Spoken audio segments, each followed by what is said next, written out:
we are back. This is session number 8 of Tales of Mateia. So, let's do a quick recap of where we were and where we left off, and then we can get right back to it.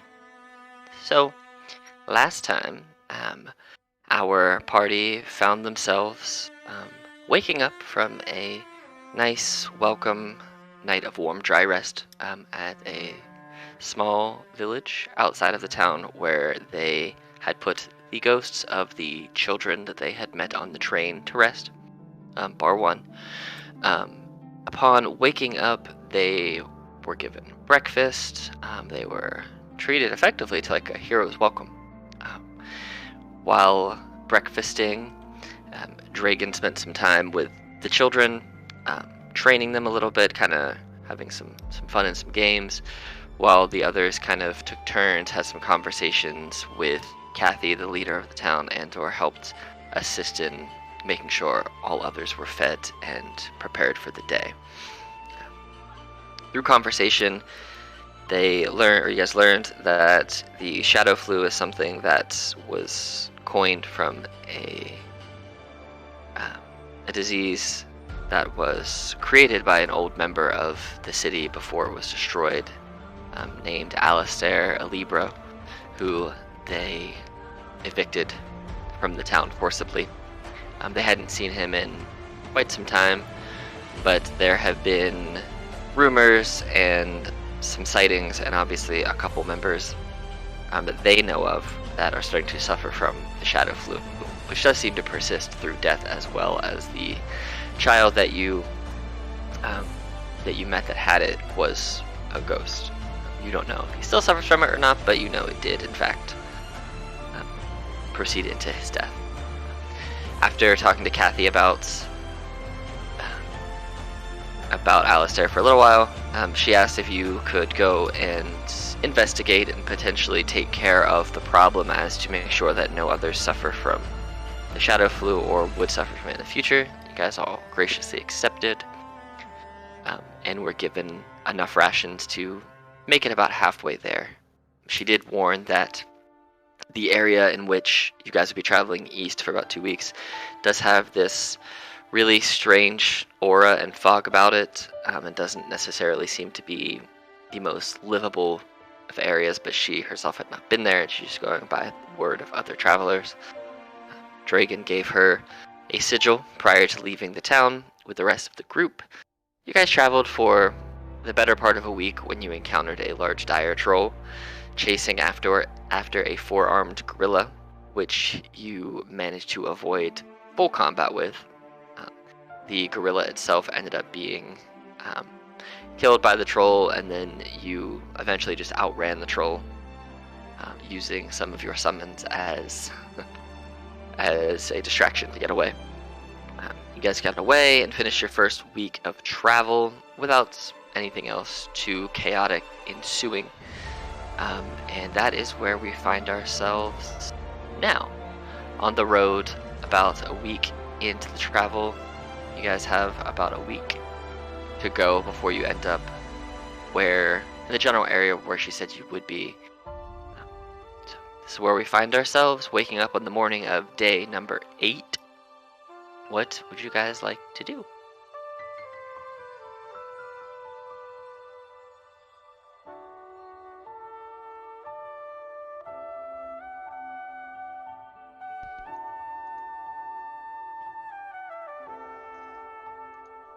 I suppose we should push on.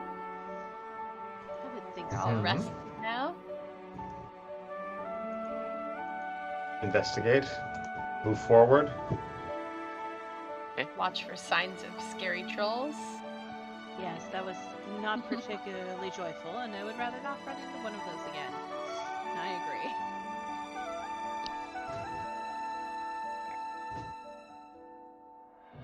agree. You did if you didn't know.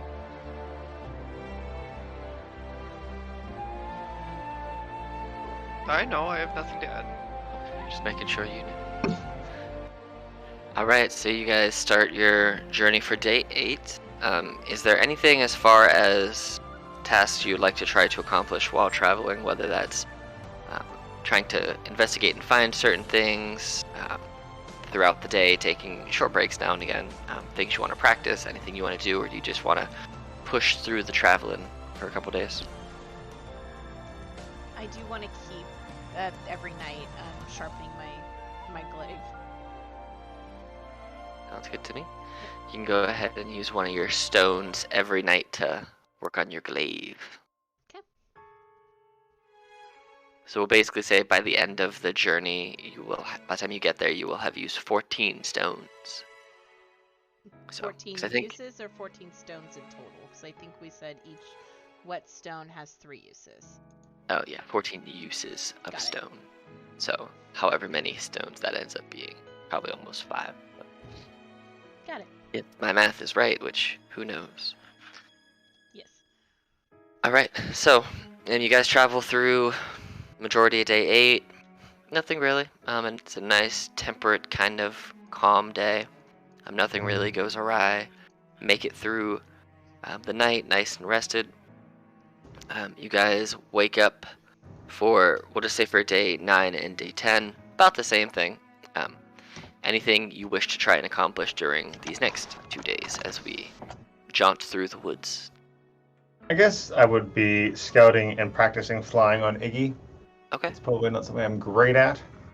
All right. Go ahead and do, we'll say, we'll just do an animal handling check a day. And so we'll say just go ahead and we'll average out. Just do, I don't know, 5 animal handling checks. And we'll use the average Okay. to see how much you improve. All right. This is a very different. Oh, man. 18 I plus roll 9. enough. I couldn't tell how many. 1, 2, 3, 4, 5, 6. Oh, I did too many. That's fine. We'll just use 7 because we'll say that you ended up doing it for 1 every 2 days. We'll hold it like that. That way it works. Those are very different. With an average of 12. So, Yes. right, it's slightly better than average. So you do improve your handling of Iggy and the flying, and you get the you get a handle on it. You're still kind of feeling tenuous when you're up in the air, kind of floating around, because you're flying up in the air without anything really holding you to Iggy. So if you fell off, you could very much still fall to the ground. But you're learning how to control them better. I like to imagine it's almost like you're trying to ride one of those mechanical bulls, but in the Yeah. air, it doesn't quite kick you as hard. So. It's almost like I got a roll that's equal to my average overall with a +2. Math. All right. So as you guys move through day 8, 9, and 10, you start to see and feel that the air is getting cooler. And generally the days are feeling like they're getting shorter because it is a little darker every single day. It doesn't quite get to the light that you're used to. Let me transfer you over to a new map. You guys end up pushing into the edge of you see the woods start to kind of change. They go from this nice, fresh, green, lively kind of wood to more of like this fog clouded kind of wood where you can see a little bit through it, a little bit ahead of you, but not too far. It's always almost perpetually starting to be dusk all the time. I'm gonna make that map a little bit brighter. That's a little dark even for me. Where is it? Probably about like there, I think. Yeah, so you can still see. It's just rather dimly lit the whole time. It's not like pitch black or anything, but it's definitely spookier for the lighting. And this is what you start to see as you make it into your 11th to 12th day. You kind of find yourself in these spookier woods. More difficult to navigate. Go ahead and roll me a survival check. My mouse just decided to die. Okay, there we go. It was like, no, you can't. You die. No, you have a pretty good sense about how to maintain your same sense of direction. You can still every now and again you can look up and you can see the sun. It's just it feels like you're surrounded almost in this cloak of fog. Not enough that like it you can see everything around you. It's just very, very dim. The sun almost looks like there is a one of those light filters over it, that's kind of just making it seem dimmer, but you can kind of still use it as a guide, and you still kind of see it moving through the sky, and you see the moon kind of rise and set as it does, but it also just looks dimmer than you would expect. Do we want a little bit of light to kind of guide our way? I think that would be wise. So I'll throw some dancing lights out, but I'll try to keep them close to us so that they're not like alerting anything that might be out of our vision. Okay. I think they have a short range anyway. Yeah. What's the range on them? 10 foot? Okay. So you just want it to be 10 feet of bright light coming from you? Yes. Dim light in the 10-foot radius. You want the dim light in the 10-foot radius, not the bright light. Okay. We'll keep it dim so it's not like too much of a shock. If anything were to see it, maybe it would look like a big firefly. Hopefully not. All right.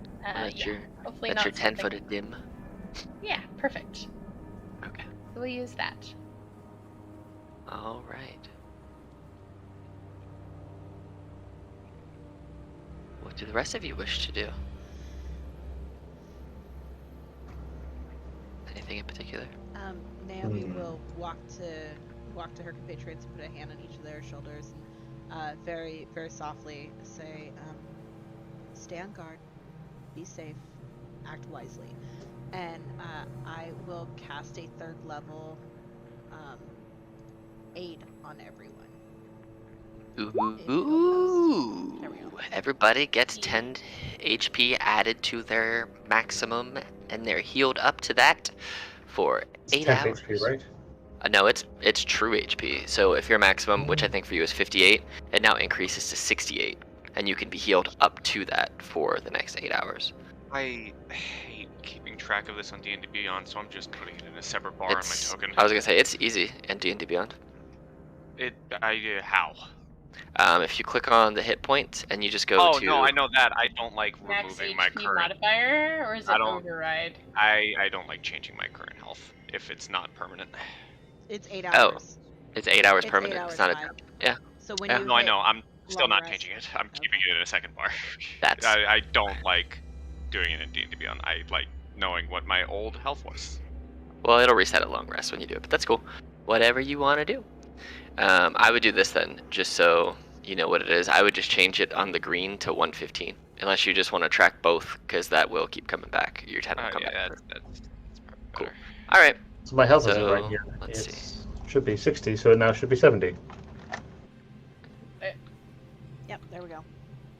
5, cool. I did. So that's why. So it's not actually temp. So here, I'll do this real quick. 70, and then we'll do this for your token. So it should update your token properly now, Pax, I think, because you should be at 70 total max. There it is. Cool. Because when you put it under temp, it doesn't work with the token apparently properly. So, bam. Cool. Anyway, so you casted aid on everybody. Everybody feels this bolstering of life energy kind of pulsate through them. Simon kind of wants some, but you know, he's not gonna get it. Simon gets a piece of jerky. No, that probably makes him feel like he's getting 10 more HP. Yeah, he gets a piece of jerky in Naomi's head. She hears jerky, thank you. I like it. All right. You cast aid. Anything the other two of you wish to do? Pax and Dragon. Would I be able to see these spider webs nearby and maybe investigate them? Yeah. See what they mean by big or small creatures? Yeah, go ahead. You can roll roll a nature check. Shroud in the woods with spider webs, nature 16. So there are, these webs don't look like they are big enough for anything larger than spiders that are about the size of your hand. There are just a lot of them, very commonly placed everywhere. So it looks like there probably are a lot of spiders and other insects that live in these woods. You don't see anything bigger than like small caterpillars and moths and stuff caught in them. So it just seems like there are just spiders living out their spooky spider life in these woods. All right. I am going to kind of take my sword, hold it close to my chest, close my eyes, and I am going to summon forth my shadow. Ooh, spooky. Alright.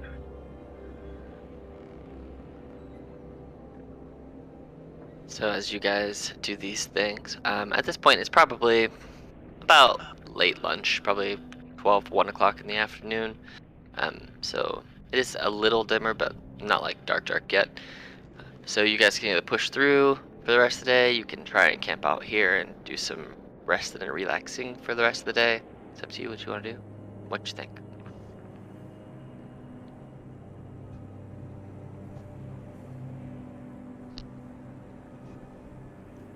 Thea, what do you think of the threat level? Says Pax. Do you think it would be safe to stay here, or should we push on?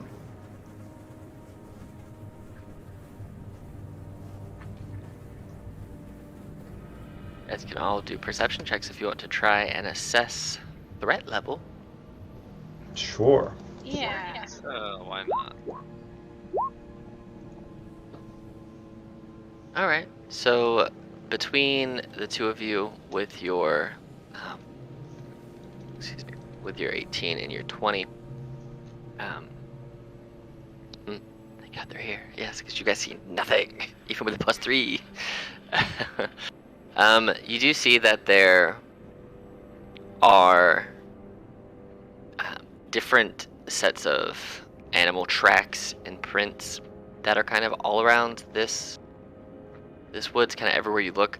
They're more of like large, bulbous, what look to be paw prints almost, but there's only it only seems to be 3 major toes on them. So, but they are quite large.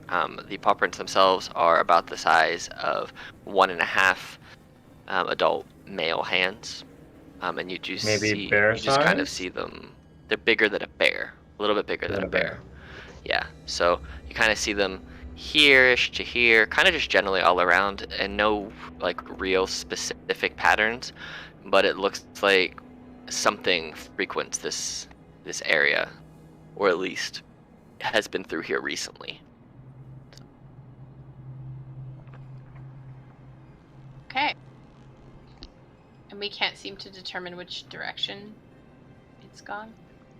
Are there any fresher tracks? Roll me a survival to see if you can find and distinguish between the track. 16. So no tracks necessarily look super fresh. They look like they're maybe a day or two old. There just seems to be a lot of them. So whatever has been here, it was here before.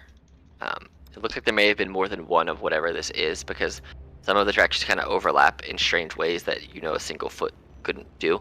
So it looks like there's likely more than one of whatever it is that's hunting. Got it. Okay. Miss Cynthia, should we just go with your light, or do we need a little more as we go? You both seem a bit apprehensive at the moment, so I'm a little wary of giving us any more light at this point. Here we risk having one of these animals show up, and if we push through, we risk the chance of possibly surprising them, and either way, we're going to have to be careful. What would you prefer?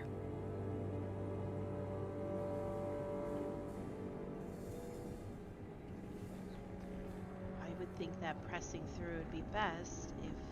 Did you guys share about the how old the tracks were? Did you share all the tracks were?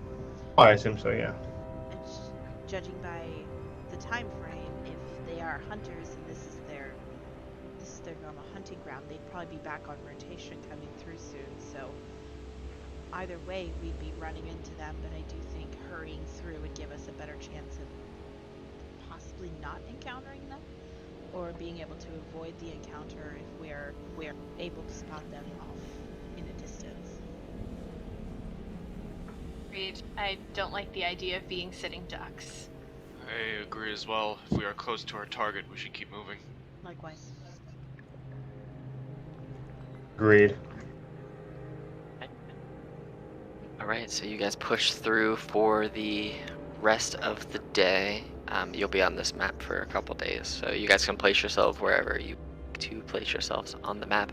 And it comes time for rest this evening. How do you guys want to do it? Do you want to set up watches and set up rest? Do you want to try and push through for the night, knowing that you have about, depending on how fast you move, about 2 to 3 days worth of travel left to get to your theoretical generalized location?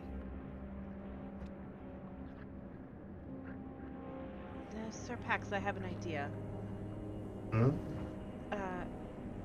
Would you be willing to take young Iggy up into the sky and maybe gather a rough estimate of how long we'll be in the forest? That would give us an idea of whether pressing through the night, though tiring, may be better than trying to bunker down for the evening in a place where we're, as Anthea put it, more or less sitting ducks. Yeah, absolutely. So you fly up.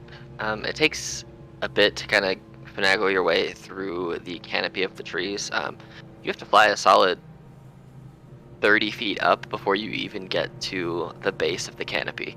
And then on Iggy kind of maneuvering through the trees, it's from the ground where you were to the top of the canopy, it's 50 feet before you're in the open air. So 30 feet to base of canopy, then 20 feet of canopy, and then you're up base above the forest.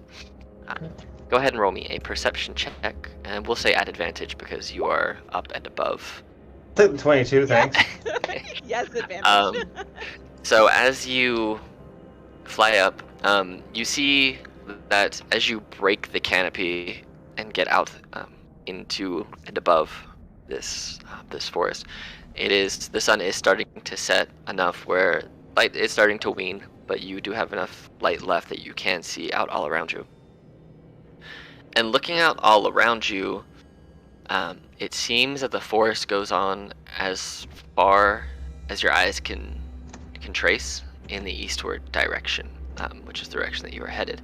Looking back behind you, you can see kind of the edge of where you can actually see the trees kind of getting green as you get further and further west, which is the direction that you came from. So you can kind of see where this area kind of spreads out. And as you kind of trace the darkness of where the forest became from green to darker, you can see going in a big circle that it kind of encompasses the whole region as far as you can see. Anyway, so like imagine looking west and you see like a bunch of darker green at this point trees, but then there's this weird break, almost like a dark gray wall that just all of a sudden shifts the coloration of the forest, and it kind of goes horizontally, just almost a dead straight line as far north and south as you can see, and then sweeps over everything like a large darker blanket to where you are, and then further in the eastward direction where you're headed, encompassing everything that you can see from all cardinal directions. Message that down to the group as I'm finding it, give them color commentary. You guys hear all of this, and Pax, as you're up there, you see the sun does start to set, and you see off in the distance, only for a split second, light kind of bounces off of something, almost like a small, tiny reflection. The sun finishes setting. You don't know what it is. You can't quite make out what it was, but you saw that it reflected off something far off in the east. How far? Like it is. 4 miles or? Just tell. Probably a solid 20 miles away, maybe. Okay. So it's a solid couple days travel from where you are at just a normal walking pace. You know, you can obviously move faster and slower, but like a standard rate that you've been moving, it's about 2. So, but that's what you see as the sun kind of comes down, and then everything around you gets dark and quiet above the trees. And then I'll share as far as my opinion to Naomi's question. I think as long as we press on slowly and carefully with not too much light, we should be fine, or at least I don't think we incur any greater risk. It might be safer to sleep in the day when it's easier to track potential threats.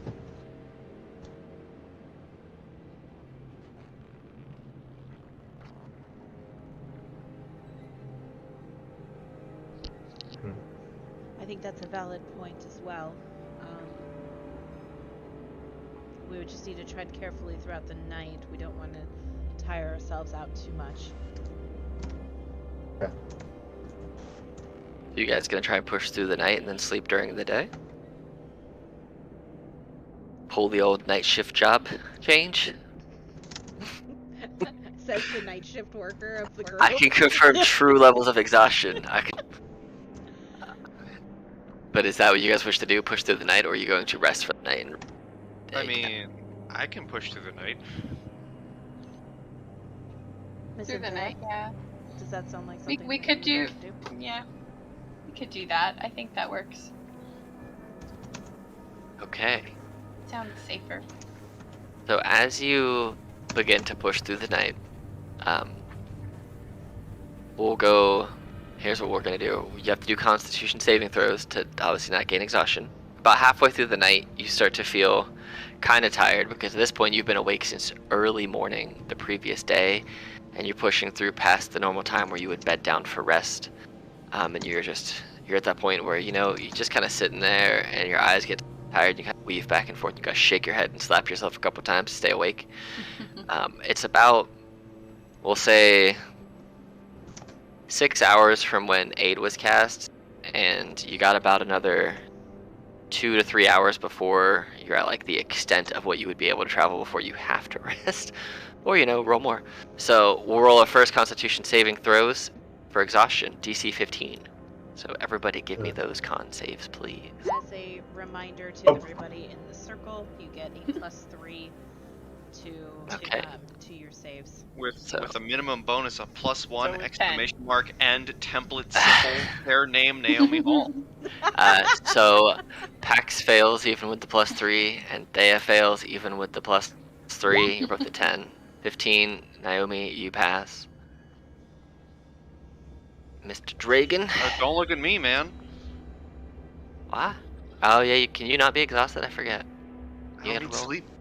That's right. You don't, but you can still suffer from exhaustion because you do still have to stop.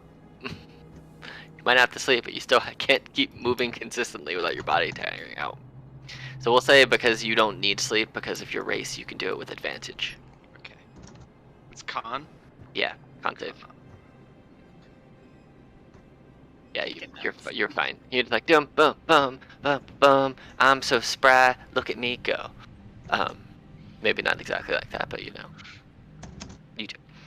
So Dragon and Naomi, you two having a little bit more constitution and musculature and used to carrying heavier things, just generally having more stamina built in to your persons. You see that Anthea and Pax are starting to wane, getting a little bit on the exhausted side since you guys have been pushing for so long.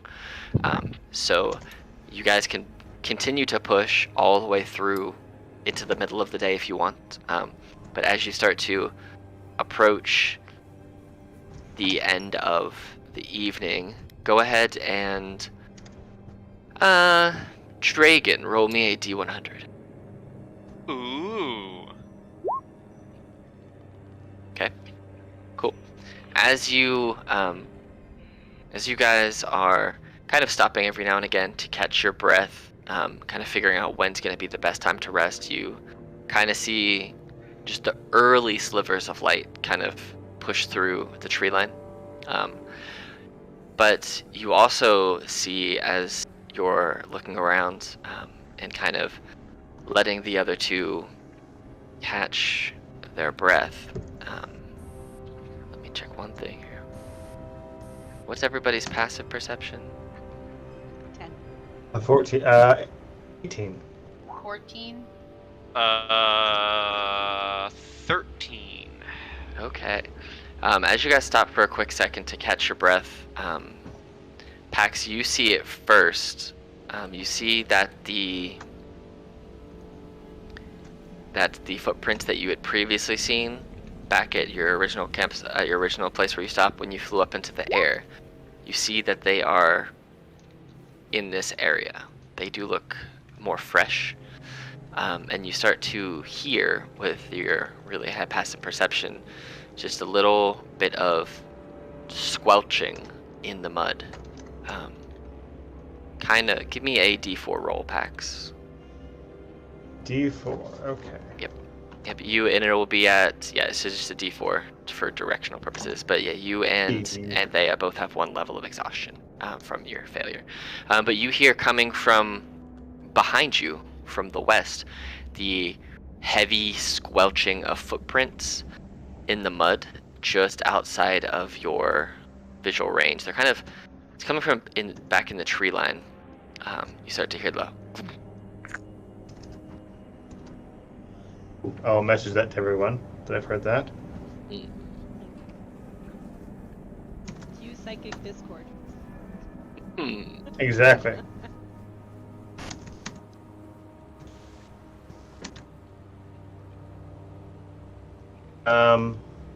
Step towards the sound to try to better.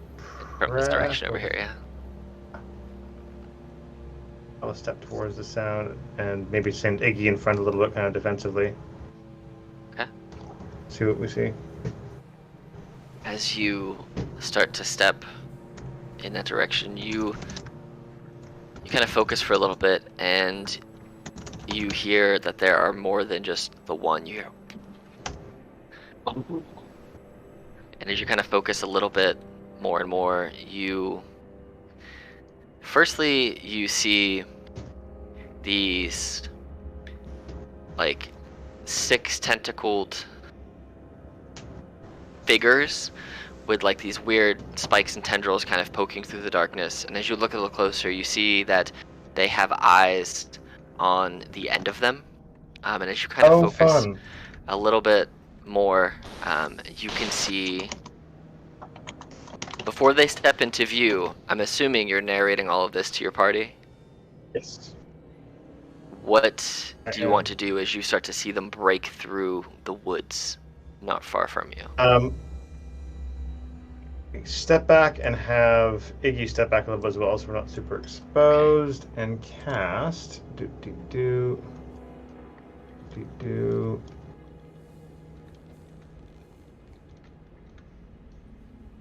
Anything I want to cast? As Pax is narrating these things to you three, what are you three doing? Horrifying. Okay. I'm just gonna get into a defensive stance. Okay. I'll cast jump to be ready to jump a bunch. Okay. Fair. Leaping on. Awesome. See, Just mirthful leaps. Right? Double jump. Seeing his stress and hearing in the psychic discord what's going on, I kind of tap my foot. I tap the end of my glaive to the ground just a little bit, and I will cast Divine Sense to see if there are anything super spoopy. Okay, and you get to know location of celestial fiend or undead. It is none of those things. It is not. But as you cast it and you see a wave, your divine wave go out, is there anything you're doing right now, Anthea? Or you I just realized I have Pass Without Trace. Can I try to put that on us? Sure, you can cast Pass Without Trace. Make us sneaky. So. Sure. So Pass Without Trace comes around all of you, and you see coming out of the dark and the shadows behind you, Pax, this thing with its face to the ground and its 3 tentacles on each of them, kind of floating around with eyes and spikes and weird tendril-looking things. Okay, I will take Dancing Lights off of you real fast. So sorry, it's concentration, so it has to drop. Nope, you're good. You see this creature stepping through, and as you kind of focus for a second, you do see a second one stepping through with it. This is what you see from a distance. It looks like this. kind of see that, and as you kind of give it a quick glance up and down, you see that the feet look similar, with just the toenails and claws look similar to the prints that you guys have been seeing. Do you guys all wish to try and stealth, or is there anything else that you're doing? Since we're passed without trace, then yeah, I think Okay, cool. hop on Iggy. Everybody, and stealth. roll me some stealth. I'm gonna put a little thing around you because it only goes for 30 feet around you. So you're gonna get Right. a little. Thank God I have a little- plus 10. I have And then disadvantage. Thank God I have a plus 10 as well, because I have disadvantage also. Yeah. It didn't give me the disadvantage, did it? No, it gave. It's an ability check. It's supposed to be because It is. You gotta hold control. So you and Pax both have disadvantage because you're exhausted. So roll twice. Oh, look at that. So you ended up with a 22. Pax, roll me one more stealth to see if you get lower than an 8. Nope, you don't. So you both ended up with what you rolled the second time around. Yay. So Dex. That's awesome. And then that's for Simon. okay. So 22, Do you 18, need to roll for 20. the echo? 18. No, it's just an echo. It's a ghost, basically.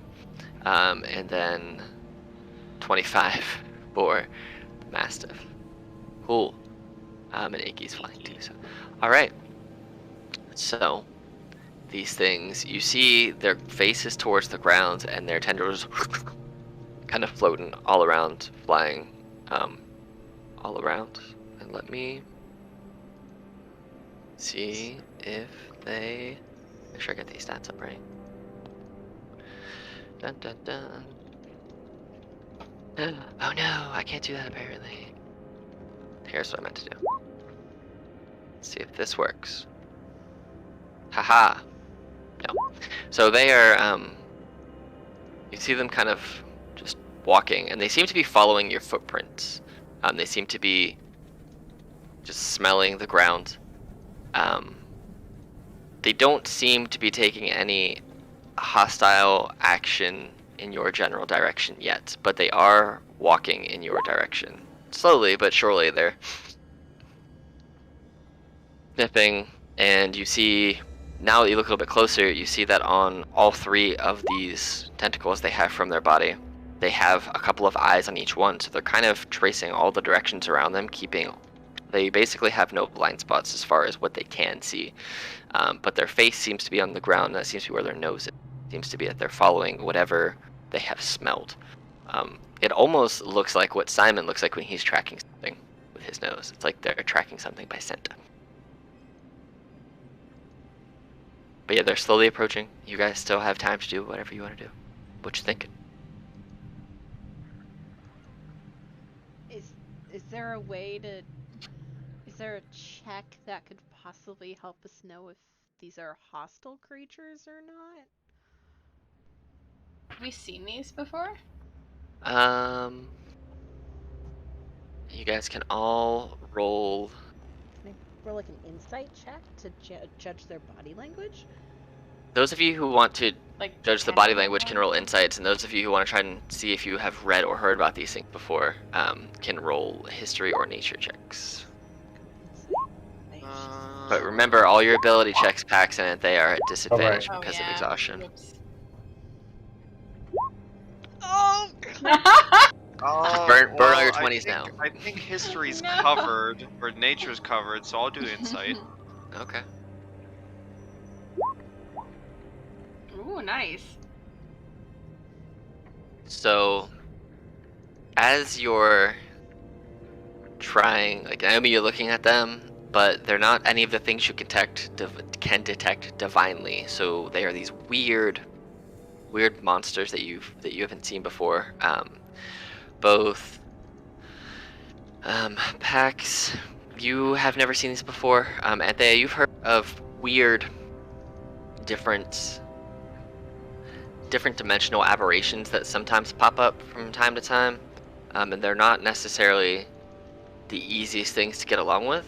You've heard there are some that are typically evil and some that aren't. They're just sometimes just trying to make their way in the world today.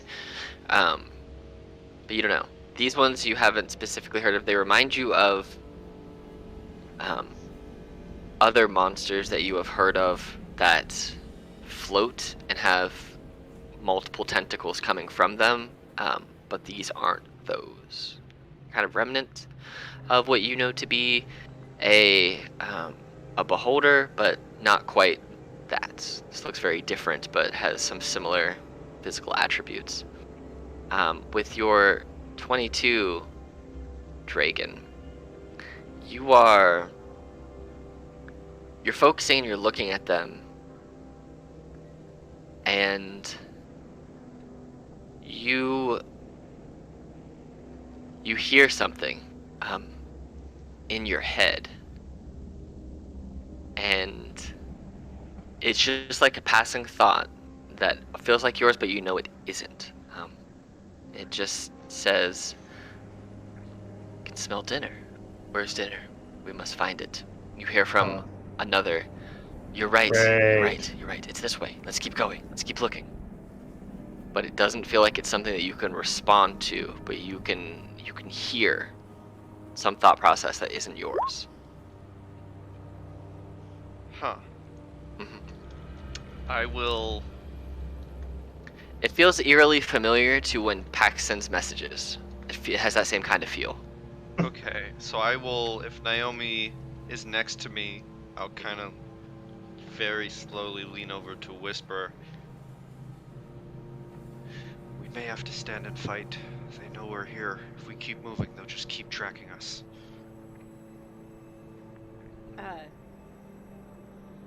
Naomi will give a swift nod and then try to make eye contact with Pax and like gently tap the side of her head to be like, "Hey, I need to talk to you." I'll switch the Discord message back to you. It seems like we'll need to take this fight. They're tracking us. We have a small bit of an element of surprise on our side, so be prepared. We'll strike when you strike, and pass this on to Anthea. You shouldn't strike first, I'll respond, since I'm at disadvantage for everything. Not for attacks, not just ability checks. Oh, okay. Yeah. So you don't worry about attack disadvantage until level It's 2, right? level 3. Speed is halved as level 2. So you only have disadvantage on ability checks right now. Then it's half speed, disadvantage on attacks and saves, hit point max halved, 0 speed, and then death. So You know- theoretically, you could stay up for 5 days. You could just die. Pay for it, but yeah. Yes. Alright. Am I understanding correctly, Kenzie, that you're suggesting I do first strike since I'm kind of forward?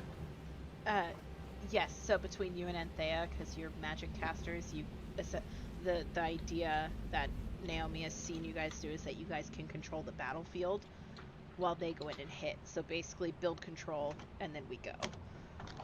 Got it. Does that make sense? That totally makes sense. Alright, so we'll say you guys have a few more seconds as they're slowly starting to creep this way. They're still just following their tracks. You're gonna fly up. Okay. Thunder wave, like sort of distracting, hey, over here kind of way, and then hop on Iggy and like fly away from where I've thunder waved. Okay. So are you doing the thunder wave for distraction or for damage? Distractions, just a level 1. Okay, so you're just doing it over here to kind of try and grab them and turn their attention? Okay. What is the spell save for that? What's your spell save? What is my spell save DC? 16. It's 16. con, I think. Okay. So I will just do a straight con save for both of them, and that will determine if they're distracted and turned, or if they just turn one of their tentacles, see it, and then continue on their merry way. So 1, 2. So this one, Got one. the Yay. top one, the one that you're closest to, just sees it, and just you see him turn, just boom, turn really quickly, and starts charging, boom, over here. And this one, seeing the other one that goes that way, kind of you see 2 of the tentacled, eyeballed arm things just flip over, and then all of a sudden, kind of go back in the direction they were going, and this guy starts to move. We'll just say he moves 10 feet this way. And we're going to roll initiative because, you know, it's time. Aw, snap. Oh, snap. Aw, snippity, snappity, snoopity. 2. D&D Beyond, Oh. don't be like this. I roll it twice, Alex. Does this count as ability check? It is an ability check. Dexterity is an ability check, yes. So you guys do have to roll. Okay, I'll keep my 8. So you'll have to put that back. That's fine. That's fine. So you have. Oh, I can change it. I rolled an Got it. 11, but Sounds- D&D Beyond was being stupid. Okay. All right. Let me get your initiative. Oh, thank you. This one. It needs to be changed back as well. Pax got a 14 originally, by the way. Okay. Oh, thank you, Pi. I didn't realize it. What Place is it on the your second one. what is your I initiative? Got you, homie. What's your initiative, Naomi? I assume it's more than +0. God, yeah, plus- it's a plus +1. Okay. Yo, this music. All right. There is music. I had to turn it up. You shall not pass. Because it was lower. All right. So, Pax, it is your turn. You saw one that you threw a thunder wave in that general direction. Turn and kind of charge after the sound. What do we do? Okie doke. How far are you in the air? Like 20 feet? Yeah. Okay. I'm gonna put a 2 on there. I'm gonna Bardic Inspiration our frontline fighter, Mademoiselle Naomi. Let's flag that extra. Bit. Just trait. Oh, there you go. A D10. Remember, you have all these other things you can do with that inspiration too. Yes, and when you roll it, Kenzie, special stuff happens. Sweet. Mhm. I will let you know. Remember the special stuff. Oh, I think I'm gonna chromatic orb with fire. This thing. This bottom one? Try to burn it. Okay. All right. Let's do. Ooh, lightning, poison, thunder damage. Yeah.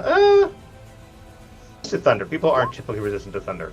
Lots of things are resistant to fire. I don't know. 23 to hit. 23 damage, and is it a save or is it just an attack? Just an an attack. right? Attack roll. All right, cool. Yeah, 23 hits. For 19. Yeah, that hits. Okay. Cool.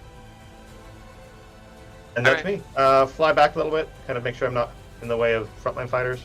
All right. Hovering. Naomi, you saw a orb of like this purplish, almost storm cloud energy kind of float from Pax, and it lands right on top of this monster's head. Seems to rock him to his core. So, the question that I would have, Mr. DM Man, is if I went to this guy, would I have advantage on him because he was distracted? It was more of it pulled him away from your group for for a turn. So you'd still technically be stealth. So you could roll a stealth as you run up to attack, and I'll roll a perception check. And if No. you beat him, Jeez, she's not built for stealth, my dude.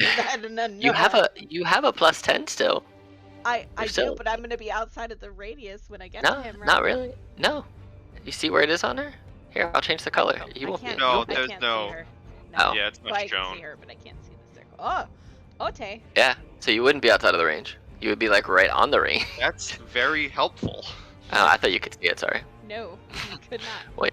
But no, you are all technically in her range as long as she maintains it. I mean, if you run up and attack, obviously your stealth would be broken, but you still have +10 if you're trying to get up on him. And if you can beat him with your stealth, I'll give you advantage on the first attack. What do you mean? I can't stealth right in front of the enemy after slapping him?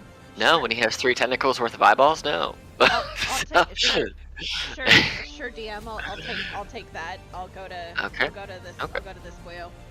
All right, cool. So roll me your stealth. I'm assuming with disadvantage +10. So Okay. 12. I'm just gonna see if he sees I don't it. think the Bardic Inspiration will help here. Honestly, he might not. He rolled a 12, so because it's a natural 1, I'm gonna say that he sees you. If it was a non-natural 1, 12, then you would have beaten him, but That's you rolled a fair. natural 1. So as you run up, like, okay. As you go to climb, all the eyes just look at you like, uh-oh, I fucked up. I fucked up. Yeah, he sees you, Little so fucky. there you go. Totally fine. 13 to hit him. Misses. Misses. 23 to hit him. 23. As you swing down and you miss for the first time, more surprised at the fact that all these eyeballs are now staring at you, you kind of turn and just whoosh, catch him as the glaive spins, and you catch him in one of the tentacled appendages. That's what I was looking for. For Awesome. 4. And then I'm going to spin it, and I'm going to come down and try to do an additional thwack with the bonus action attack. 23. Whack! Oh yeah, for sure, you get him. God, two ones on the damage die. Bummer, now, but that's fine. So that is the end of my turn. Fuck. All right. So they know that you're there now because you ran up. So they're going to. Their big sniffy mouth comes up off the ground, and with all these teeth, they're going to try and chomp down into your armor. Miss. For 14, which misses. All right, so he's going to use his one of his 3 tentacles to try and tentacle smack you. Hit.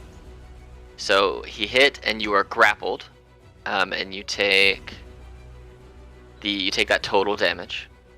And you are grappled, and you're restrained until the grappled ends.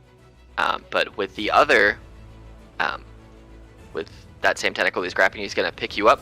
And no, he actually can't do that because it takes 2 creatures. Anyway, he's going to smack you with the other tentacle. Oh Definitely my god, they All right. can slap 2 creatures together, can't they? That's Correct. awesome. That's fun. I like So you take 11 piercing, you take 11 combo bludgeoning and piercing damage, and you are considered to be restrained, with the escape save of 13 on your turn. Got it. So you guys just see, because this, for all points and purposes, Path Without Trace is like a giant shadow dome that surrounds you. So you all of a sudden see Naomi like wrapped up in this like spiky tentacle and just kind of lifted a little bit off the ground and like almost being swung around, but then he puts her down and just smacks her with one of the other 2 tentacles. So, Anthea. To play with this. So we're gonna play with this. I would like to cast Conjure Animals, please. Yes! Wow, that's a Yay. huge chunk of text. I'm sorry. That's I would fine. like 2 giant glebas, please. 2 giant glebas. I think I can just drag his token and then Yeah, resize him if you don't mind. sure. Is he giant or is he large? What is he? Or you just want Giant toad. So I'm using giant toad stats and I get 2 of them. Alright, so we'll just say Gleba's this big. We'll just say Gleba's a large creature for giant's Okay. perspective. I and think I think they you can roll include their own Lori. initiative. I believe roll initiative for the summoned creatures as a group, which have their own turns. So you can just roll it for one of them, and then they'll just go together. They do not have disadvantage on initiative, but also your Pass Without Trace is going to fail because that is also a concentration. It will drop. So you guys see the Shadow Dome fall, and now you see big monsters that are around. And so they will go.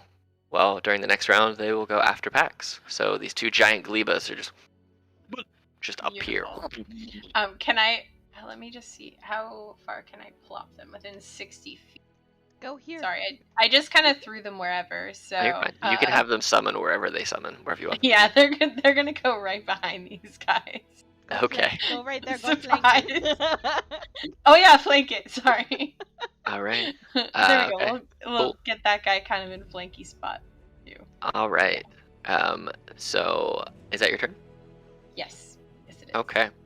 So it is this other guy's turn, who, seeing this giant frog that appeared, is going to Oh boy. gonna try and bite the glebes.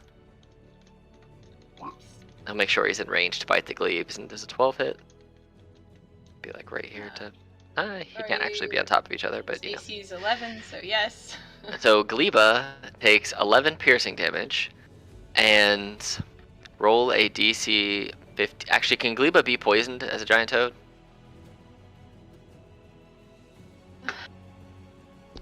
Say that they can't, as far as I know. Nope.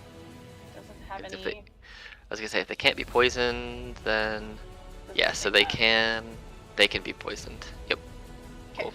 So roll me a DC 15 con save.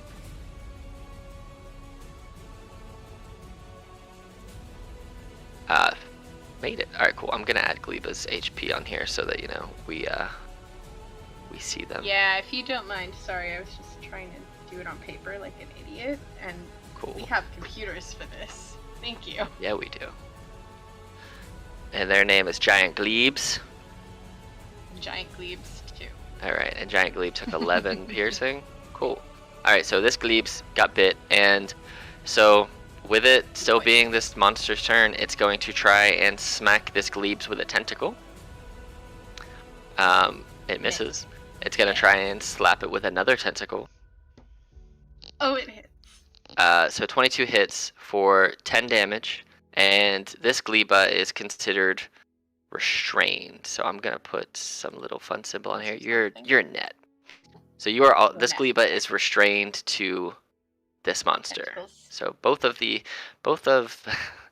Naomi is restrained. Giant Glebes is restrained. Oh no. Dragon, you see these giant monsters with their tentacles and teeth restraining.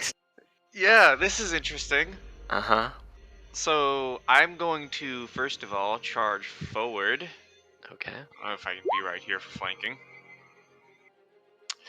Bonus action. So you cannot flank with a restrained creature because they have disadvantage on attacks, and so they are not technically a threat. So you cannot flank with a restrained creature, but you can flank a restrained creature, but you cannot flank with one. Alright, well I'm just gonna go with my original plan here, which was gonna go to this square. Okay. And bonus action, Echo. I know I don't get flanking with my Echo. I just looked it up to double check. Correct. You I do don't know not. how I can place them. The squares are weird. Your squares are weird, sir. And I will attack number 1 from me. Okay. I gotta remember how this works. So, okay, first attack. Yeah, that hits. It You is do it one-handed. You do it one-handed, right? Yep. Cool. And I believe... How many total attacks can I get here? With it? Off the cuff, 3 if you do 3. Unleash Incarnation. 5 if you do that. Well, 6 if you action surge with 2 incarnations. So. Jesus. Yep. Jeebus Christ alive. Well, and you get that bonus action attack that you just get, I think, right? No, I'm thinking second. I'm thinking 2-weapon fighting. Yeah. Yeah. Cool. Okay, Yeah. so second attack from me. Mm-hmm. That also hits for 10 more damage. And as I slash down on him, you better believe I'm going to use some charges. Okay. How many charges you want? I am going to expend 2 charges. Automatic failure for blinding those tentacles. Okay. Ooh. And For the next round, right? let's see. You can spend the charge, have that target automatically fail. They are engulfed in shadow entirely for, I guess, 1 round. They just fail, and then it's an auto fail this round, and then the next round they just proceed as normal. Yeah, it's just saves. So they're blinded till their turn or mine? They're blinded until they pass the save.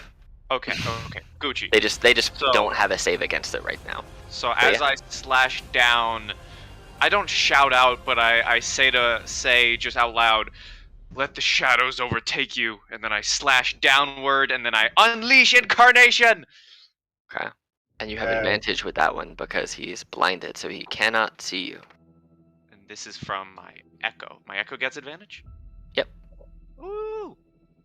All attacks against the creature that is blinded are at advantage. So, and it does the same thing as you one-handed. So 11 more damage.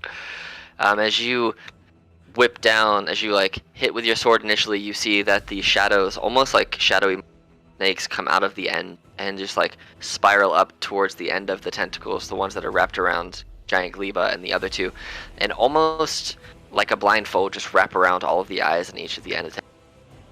And you see that the eyes themselves are now bound in shadow, and the head is moving back and forth, but there are no eyes on the head, and it's trying to sniff out what's going on, but it seems to be unaware of the fact that now you hit even stronger with the Echo version of yourself from its opposite direction. And just to double check, if I were to action surge, that's 2 more attacks from myself, and then a 3rd with Unleash Incarnation. Correct. You get 3 more total attacks, no matter if they come from you or your Echo. Your Unleash Incarnation always has to come from your Echo, but all of your attacks can come from your Echo. Yeah. So if I were to action surge, I could take all 3 from the Echo. Yeah, you don't actually have to be in melee with yourself. Your Echo can be there for you all the time. Okay. I just want to see how ham I can go, so I'm gonna action surge. Do it. Do it. You know what? Let's have some fun. I'm gonna take 1 from myself and Okay. the second They're one from my They're all at Echo, advantage. and then Unleash Incarnation, because why not? So first one from me. That hits for 7, okay. Second one from my Echo, For 8 more, so 15. and then okay. the Unleash Incarnation. 23. Jesus. You did a lot of damage that round. Why have I not Amazing. played an Echo Knight sooner? They're so fun. Yeah, I'm just cutting into this thing. That's my turn. You did 51 damage Nice. God. and blinded the enemy. Nice. Beautiful. Axe, it is your turn. Seeing your new friend just walking in, almost sashimi this weird-looking monster. Well, and since it is blinded, let's do an attack rolls have advantage. Mhm. Just a little some of this. Just let's roll lots of dice. Let's roll so many dice. Yay! Jesus. Have some Throw all some the small, thing. I'm so exactly. We'll have excited. some small stones fly up and just like I think for tiny things I get 10 non-magical objects. So I'm gonna do 5 on each. Yeah, we'll do 5 on each. Okay, so Here's- the first 5 will all be at advantage. We'll say the first 5 are against the guy, and they're all at advantage. The other 5 are just normal attacks if they're at the other guy. Oh, he's not blinded. Okay, then we'll No, do only all the 5 one attacks. guy is blinded, the one that Alright. Dragon was fighting. Yeah, so if you want to do 10 attacks at 20, advantage, 20. you 100% can do that. Alright, so, there's... Ah! Alright, so let me go through and see how many actually hit first. So, 1 misses, so 1 hits. Plus 8. Oh, these are all plus 8? Oh shit, okay, so 1 hits, 2 hits, that's a crit, that hits, that's a crit. Both of those crits were in the same attack though, so there's that.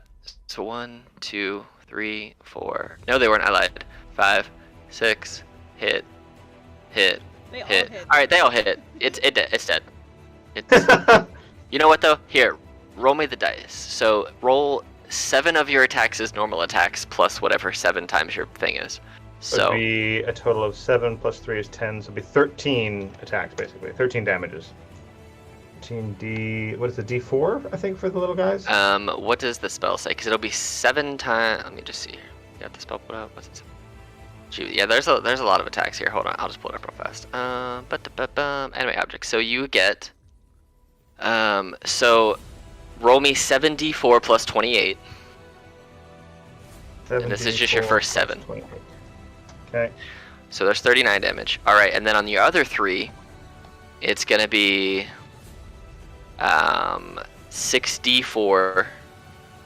No, it's gonna be 3d4 plus 12 plus 12. So 3d4 plus 24. No, it broke. So it'd be 3d4 plus 24. Yeah, that's right. Plus 34. Jesus. You did 73 damage. Pick up these coins and just throw a handful of money at this thing. Just, like machine gun meteorite fire from your bard. Just bam. You just see this thing drop glebes and die because you hit it with almost twice as much HP as it had. Yay. So yeah. Beautiful. Is that your turn? I just realized I posted a GIF in my campaign chat, not Mateia. Oops, hold on. Ignore that. Ignore that. And green is for concentration because that is a concentration spell for you. So There we go. Right place. yeah, that's pretty much it. He just fills a gun with coins and just wreck shop. Cool. So you have concentration on that. Anything else you want to do on your turn? Fly. No. Oh. Okay. Who doesn't have Bardic Inspiration? I guess I'll Bardic Inspiration for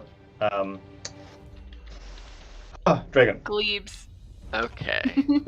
Leads? Okay. Can I Bardic Inspiration? No, I'm kidding. Kidding. I mean, you You can. don't have to. It's an active thing that's out there. I don't care if you want a bardic inspiration, a Sure, I'm giant gonna bargain toad. inspiration Go glebe. for it. Glebe 7d10. All right. So we'll say that since you put on glebes, you can choose which glebes you want it when they attack, which one you want to add it to, because I think that's funny. Okay. All right. It is both of the giant gleba's turn now, though. Perfect. This guy down here is no longer restrained, right? Correct. So he can move. He can leap 20 feet, which is not as far as I thought a frog should leap, but that's okay. It weighs a lot. So, It's a thick glebe. so right to there. That is a Yes. weird sentence. Thank you, Michael, for pointing that Most out. glebe. It is a weird sentence. I don't know how I feel about it. Okay. Anyway, so that gleba hops over there. I don't think he can do anything from there, so he's just hanging out. This Alright. glebes is going to bite, and it's flanking, so it has advantage, correct? So it cannot flank with Naomi because Naomi is restrained. So it's just a straight What? attack. Oh, Yeah, and my other glebes Naomi's- is not close enough. Okay. Yep. Well, regular bite then.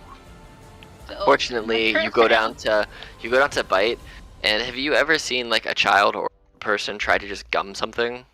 Yep. Because that's kind of what happens. It just tries to gum the back of this big creature's like, Oh, oh, whoa, Glebes. whoa, and nothing happens. Does Glebes have inspiration? That's not gonna help. is You it? do, but a natural one you're gonna Too miss low. anyway. Yeah. Okay. So, all right. Oh, Glebes. Okay. So So hard. Naomi, it is your turn. You are restrained, so you have disadvantage on all attacks since you're do. restrained, and you have It's- 0 speed, and you can try and break it if you want. It's a full action to try to break it, though. That is correct. Much sad. Much sadness. You know what? I'm gonna try to hit it. I'll take All the right. disadvantage, so it's fine. You do have inspiration still. I do, and I'm gonna use it. So I'm using Okay. this on an attack, Michael. Ah, it's 12. That will still miss. Do I get to reroll with your attack, where you roll twice and take the higher? Is that the attack one? Attack if you hit, it blows up and does more damage. No, I thought Michael, because he was the College of Creation, if you didn't hit, if it didn't work, you got to do it again, or is that for a different check? The target. So that's your ability checks. You can roll it again. The attack roll is what they said. Yeah, it's the con save or take thunder damage for that bardic inspiration. Got it. Well, so let's see. All it says is the target and each creature of your choice. It doesn't say for that dice that you have to hit. So the attack from the inspiration die will still explode and still go off, but you just won't hit with the 12. You'll just, if he fails a con save, he'll take 1 thunder damage. So Okay, roll con save then. of 16, it says takes 1 thunder damage. Hey. Yay! Boom. Yay, boom. Your 9 also misses. How about a 15? 15 does just hit. Awesome. 4 points. 4 points of damage. Got it. And then I assume that if I tried to use my special with my glaive, it wouldn't drop me. It would just move it back. Yeah, and you would maintain in its grip. Yep. Gotcha. Okay. It was worth a check. That All right. That is the end of my turn. Okay. So, firstly, it's gonna try and, because you're right there with it, it's gonna turn and try and just bite the giant glebes that gummed on its butt. Yep. Which is fair, never a fair. sentence I thought I would say in my life, but here we are. So You're chomp on the glebes. 9, which I think misses. It does miss. All right. 11. Seeing that he can't do that, he has a 10-foot melee with his tentacles. So he's gonna try and smack the glebe that just came over. Rude. That hits. So, what are you trying to do? And Can I sentinel that?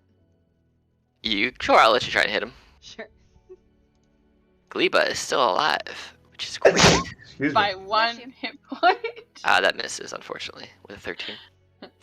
So Gleba has 1 HP, and because he has two things wrapped together. No. Each creature Oh, no. must make a DC Constitution saving throw of 14, or take 12 tentacle slam damage and be stunned until the end of the monster's next turn. Gleba Wait, is within my radius. Fun. My Glebe is- radius then. Glebe is dead. Oh yeah, with a 14. Yeah, so I don't think you take half damage. Let's see. Or take. Let's see. Each creature must succeed on the save or take the damage and be stunned. So if you pass it, you don't take any damage. You're not stunned.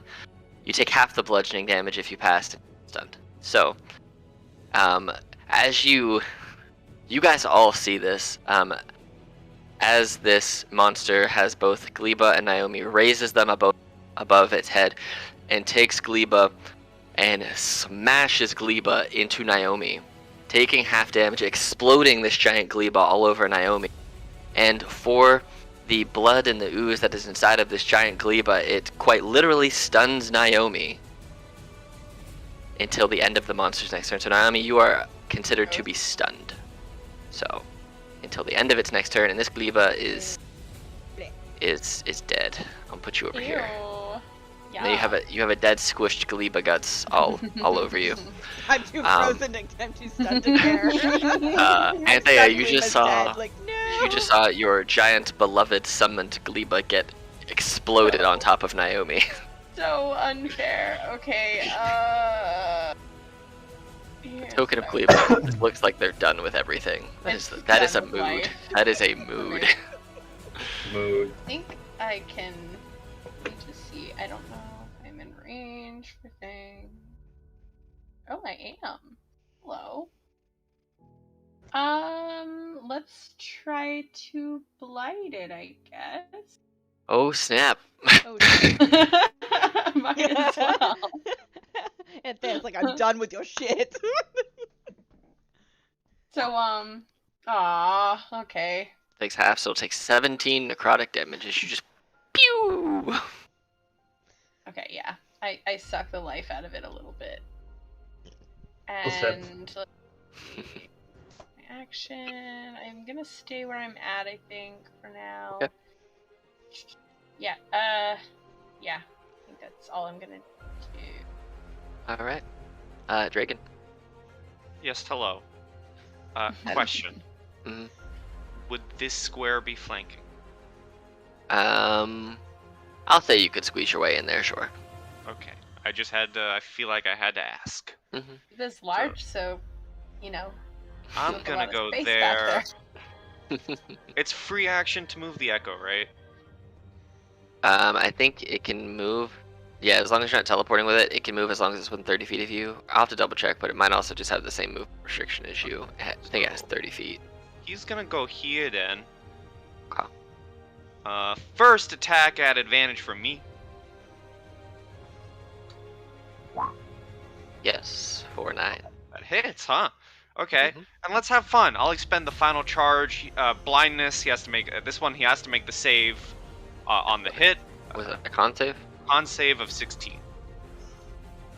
Yeah, I think he's not blinded. You see your shadowy tendrils go to wrap around it, and the eyeballs all blink in unison, and then just kind of the ends of the tentacles shake, and just the shadows disapparate. So second attack from my end, Yeah, that hits. and then unleash incarnation. Cool.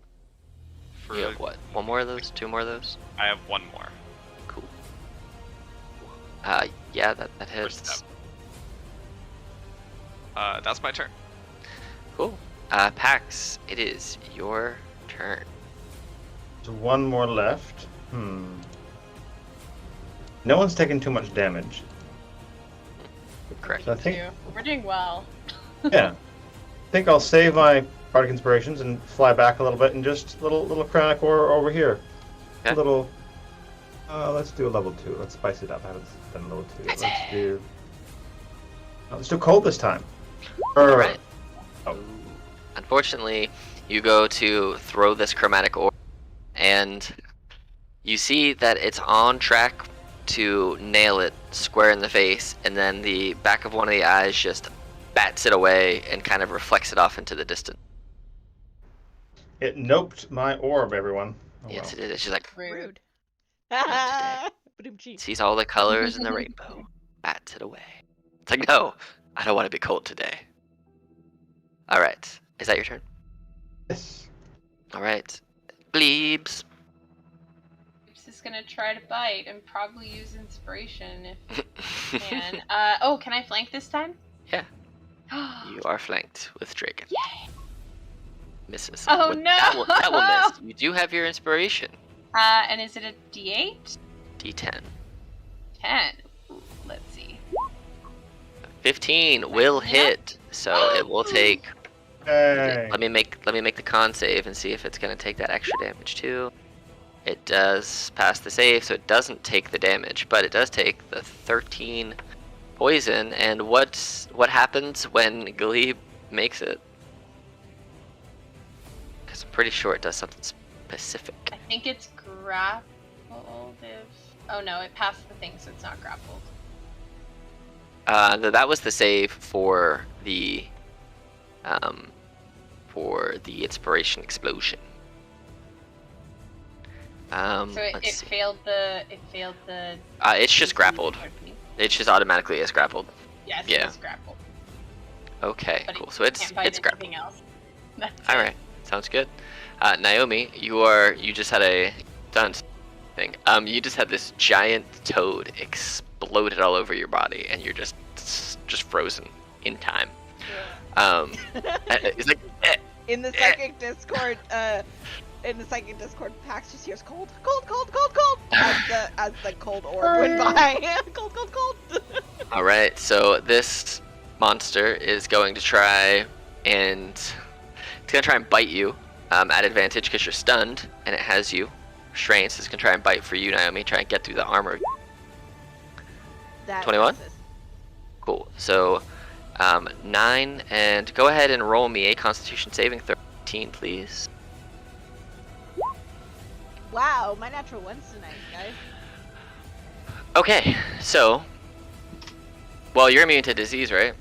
I am. Never mind, you are not diseased from this monster. Yay! You Good, feel bite it me, pulsate. Don't bite anybody else. You feel it pulsate through your flesh, then all of a sudden, it's like some kicks into overdrive, and you just see, even though you can't really move, you kind of feel it, and you see out the corner of your eye, like this green little mist just kind of make its way out of the crevices of your armor. It's gonna try and tentacle the thing that came up and like smack the crap out of it. Dragon is gonna try and tentacle you. No. Alright. It is going to try and tentacle you again. No. Damn. It's just slapping down against you, and you're just blocking it. She's like, oh, damn. Anthea. Okay. Let's see. I think I'm just gonna... I don't want to blow all my spell slots on blight every time, but it is Still nice. pretty good, though. I like a blight. Oh heck, let's go for it. I will blight Light one a more blight time. under his ass. Oh, Woo, blight a 38. fire under his ass. Hopefully he doesn't pass. He keeps God, passing. what is this? That con though, +7. Pretty good con. It's a pretty hearty boy. Still worth it. Still a good spell slot. Anything else you wish to do on your turn? I'm not gonna move again because I feel like we're doing okay. I have a bonus action, right? You do have bonus action. Yeah, probably. It has +7. Anything else? No, that's all I'm gonna All do. right. I should have done healing word. Dragon. sorry. Okay, we're gonna combo attack. First strike from me, second from the Echo. Alright, so your first one's at advantage, your second does not. Because your Echo is not in a flanking position. And it can't flank anyway, so. Now that hits. But I want to have fun, so I want to include the Echo. Alright. Describe to me how you take down this monster. Oh, okay. So it's straight up like an anime move. I Prime Dragon raises his sword and cleaves into it as his shadow cleaves into it from the other side, and we collide with like an X cut through the beast, just carving it through. All right.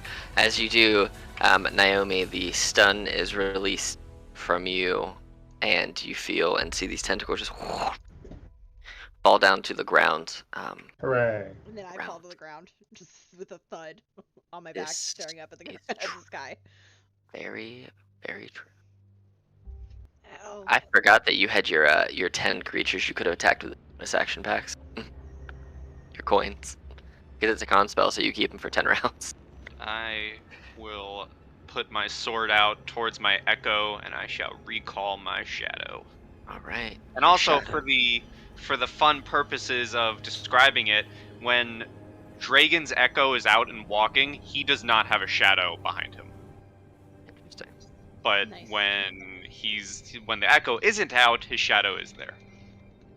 All right. So as you guys finish combat, your hand up. yeah, you guys can heal. You can recover however you want.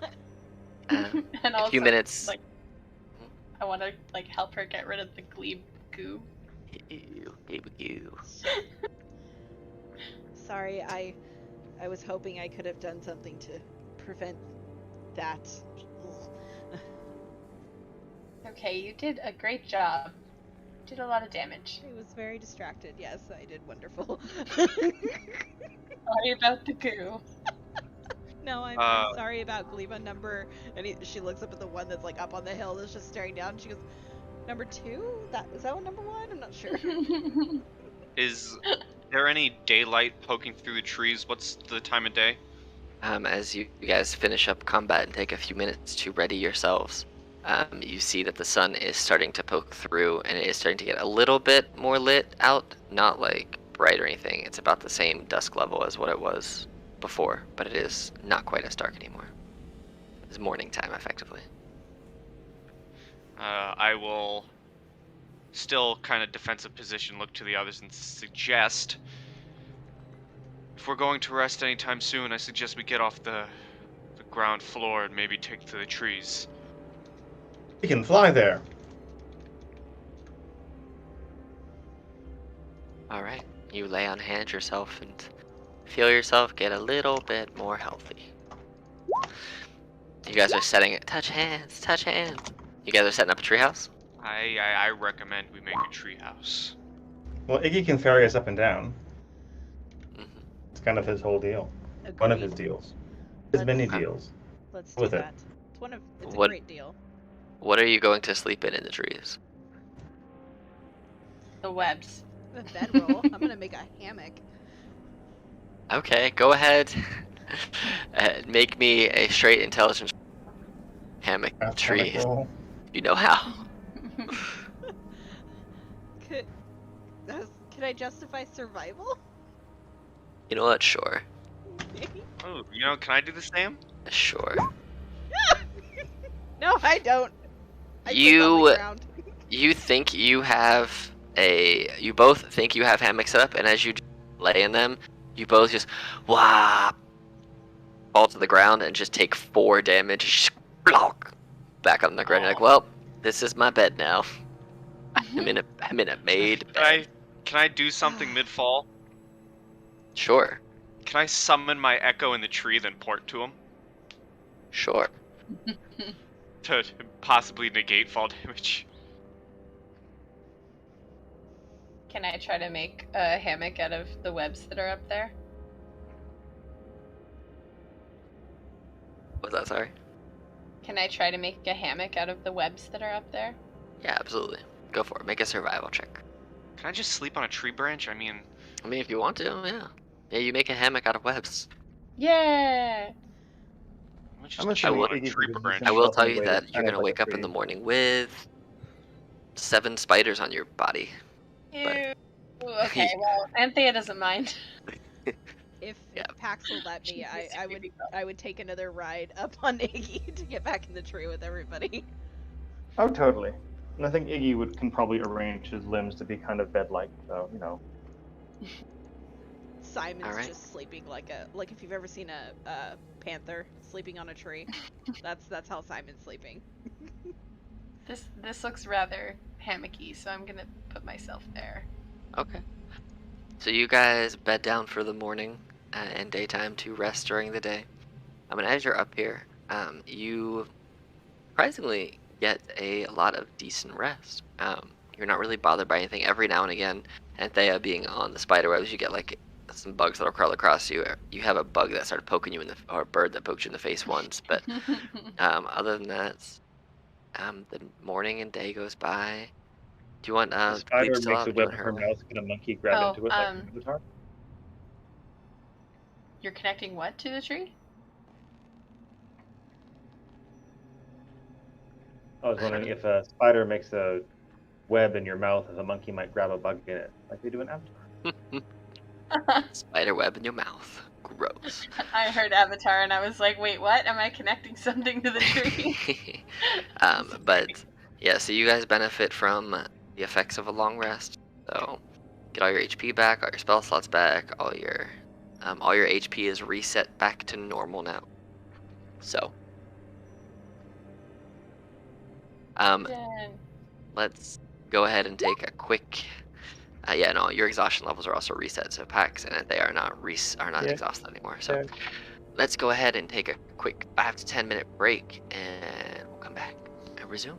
Alright, be back in 10. It's on the 15 mark. Mm-hmm.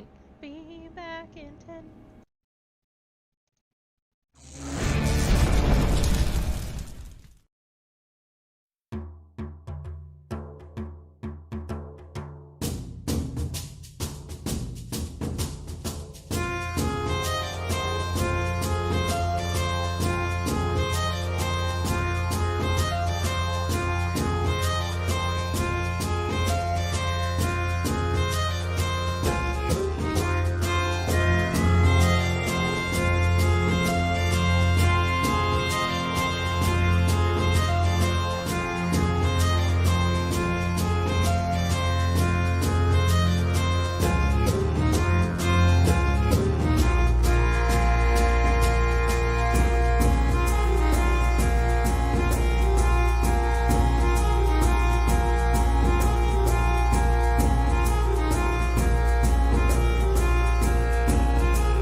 All right, we're back, folks. We have returned to the world where we were, and we are. So, you guys wake up in the morning, or the night, I guess, rested, as you have slept through the majority of the day. It's starting to get darker, a little bit darker than it was when you went to sleep. Makes sense. Anthea, you roll out of the tree with some spiders on your face, covered in some webs, as they thought you were a giant meal to be eaten for the next 3 years, because they are not big spiders, and you are comparatively a gargantuan meal for them. But you brush them aside. No harm, no foul. Excited spiders. Spider friends. Right. You guys wake up. Benefits to long rest. HP's reset to normal and full. Spell slots back. Exhaustion gone. All that jazz. You can have your breakfast, dinner. Gets confusing when you're on nights, I know. But you continue your travels through the night. And after about, we'll say you travel unexcitedly, nothing really drastic happens for the next couple of days as you approach your destination, to where Pax saw off in the distance when he was scouting a couple of days ago. You guys make your way, and the forest does get darker and foggier and spookier, and you eventually find your way to here. And you approach, and you end up in this open, super foggy field. You like jazz? With a dock. Area. With a dock. You get all the forms of transportation. Right. But on the other side of the dock, you see it is just more land.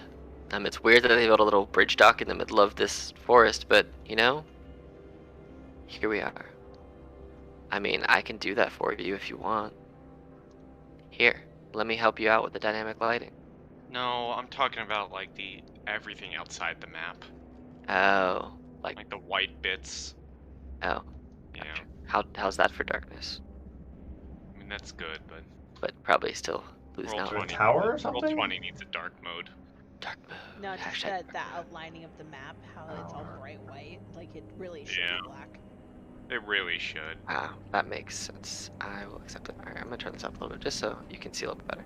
There you go. So that's just a little fort that someone made. It seems. There's a little, what looks to be wooden cabin here, and a little, it's like a little stone structure with a flag on top of it. You see off back here, behind this looks to be the remnants of some small, shall we say, structure. Aqueduct? Residential structure. It looks like it's been falling apart and it's seen much better times. Like you're just highlighting it. It seems that nature has reclaimed what may have been here. May have been here before. Everyone can go ahead and make investigation checks if you would like. Investigations. Investigation. Wow. Shrek, All where are right, you? Naomi. Thank God. Today's a better day for rolling. Yay! Okay. Bettering I- Monday. Woo. Want Shrek prints. You want Shrek prints? Everyone. Where are his footprints? You find his pants. They're actually in here. You can wear his tree bark pants if you want. No, but with the investigation rolls that you guys made, you see off in the distance there is a cage strung up. You see there are different structures here, different rock-based structures, stone-based structures. A old lamp, which seems to have its magic faded. Those of you, Pax, since you're trained in Arcana, you see that there may have been a continual flame spell cast here at some point, but it has since been dispelled. Like small embers remaining, but they're not burning or anything. But looking around here, you do find, roll an Arcana check for me, Pax.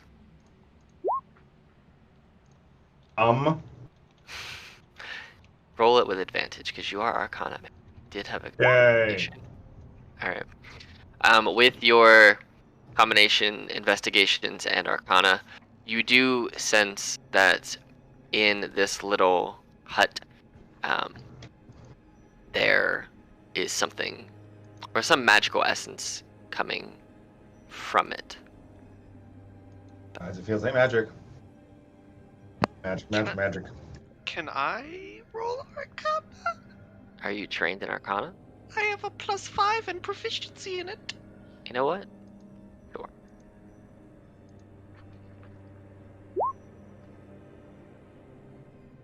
You also sense magic in this hut.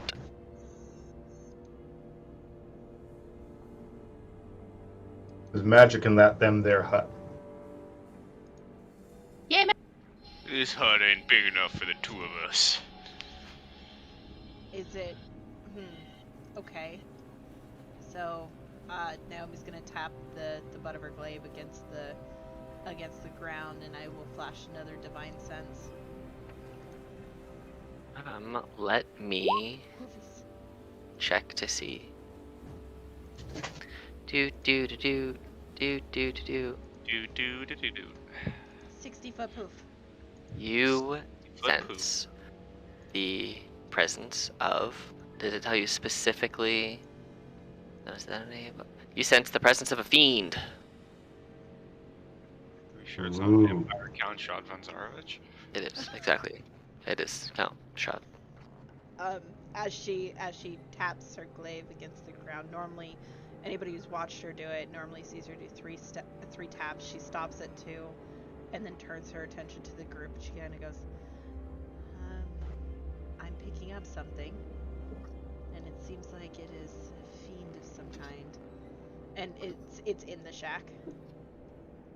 Correct. And it is what you both are sensing magic-wise. It is Shrek. And then she kind of looks down at her staff, and she's in her head, just kind of that contemplation of, wow, it actually worked. Like, every time I've used it, it hasn't worked. Shall we send in some familiars to look closer? Perhaps they can peek in a window? That's a good idea. Do we just want to press on? I mean, if it's not bothering us? Yes, but I am endlessly curious, and Mystery. we need to solve this. We need to at least know what it is.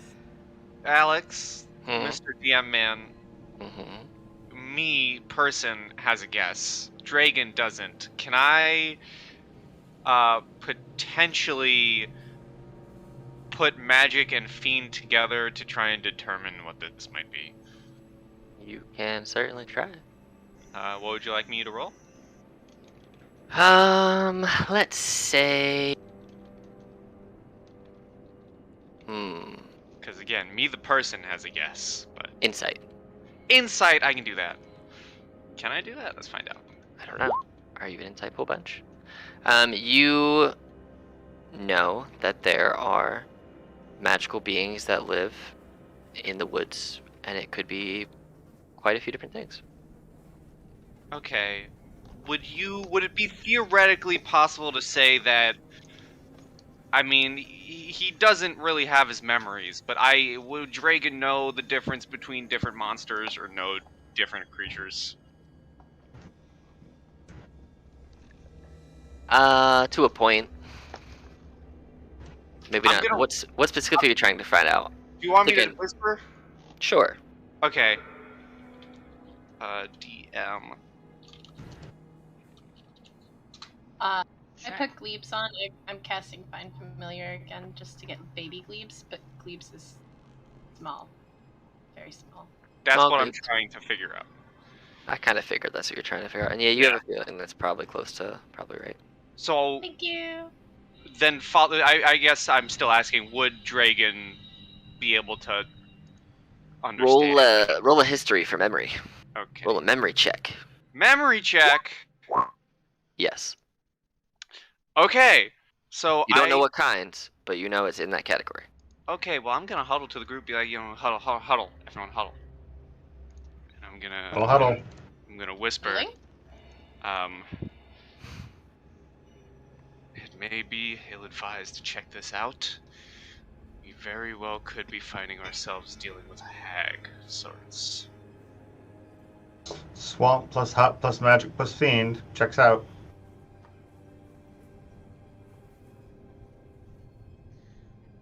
And with the 17, I would know that hags are tricksy things, yeah? And it's probably ill-advised to deal with one. Should probably sneak past them. I would personally advise us not walking up and knocking on the door and head on towards our original goal. I agree. Let's make haste. Let's make quiet haste. And Miss Anthea, can you help us out with that again? It does me wonders, and Dragon, I'm sure. Yeah, appreciates that's that the too. stuff.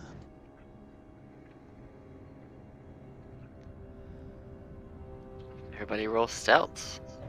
With plus 10! Which I need. 16, 29, 21. Oh, I rolled at advantage, sorry. Also 18 and 15. Man, you guys really need those plus 10s. Oh, wait, hold on. I gotta get Simon in there because he's on his feetsies. He is on his feces. Simon! Simon is fucking ninja. That was wisdom. That was Yeah. Oh, I Self did is roll next. wisdom. Even better. It's better. Alright, let me... Simon Lee Doggo. Of course. Serious? love him. He has 2 other forms he can go into as well. I just haven't used it yet, so I can't wait for you to. I can't wait for you to roll your eyes so loud that I hear it through your over the names. I'm ready. It's gonna happen. As you guys start sneaking, which direction are you guys going? Across the bridge? Okay. Question mark, gang? Yeah? Yeah, I that mean, seems good. Forward. That seems like the direction we need to go, so let us depart. Quietly. We're all gonna get, like, Says the loudest one in the group. I'm just saying. screwed with. I'm really tempted to still send Gleba after. Like once we're out of range. I could give Gleba orders, right? Yeah, and you can see through Gleba's senses for up to 100 feet, but Gleba can follow your order. So like once you're out of that 100-foot range, you cannot give any new orders to Gleba. Gleba will continue with whatever orders you gave them, and once they hit 1,000 feet, that's as far as the connection can go, and Gleba will just stop and come back. That's still personally dangerous, because that's messing with a hag, possibly. The frog. What? Yeah, but it's a magical frog. Okay. I'm just Alright. saying. I will listen to your reasoning. Sneak. You guys sneak across this bridge, huh? You've dealt with hags in Strahd. You should. It's fine. Sometimes I forget I'm not supposed to be as chaotic in this game. I'm sorry. It's just You who can be as I am. chaotic as you want. Yeah, we're sneaking across the bridge. Sneaky. Do you want us to move, or are you copy and pasting? You can keep moving. I don't Anthea, like come that along tone. with the sneaky circle, Sneak. please. I keep the sneak bubble. Yeah, I'm gonna be in the middle. Oh. Naomi's gonna take point. Full of sneaks. Okay. So. Alright, so I'm gonna roll. So as you guys get to the front, you start to feel this wave of sleepiness come over you. I'm gonna roll all these d8s out in the open, and it's gonna start from the front to the back. So this might not even affect anybody. Oh, cool. But let's see. If my math is right, it should be this. 85. Because 21d8 should be a 5th level thing, because it should be 5 plus. Or maybe I did that wrong. 2 per level, up 4 levels. 8, 13. I did my math wrong, I think. Hold up, please. Please do your math. Hold up a minute. That'd be nice. Hold on. -9 of that, -10 of that would be great.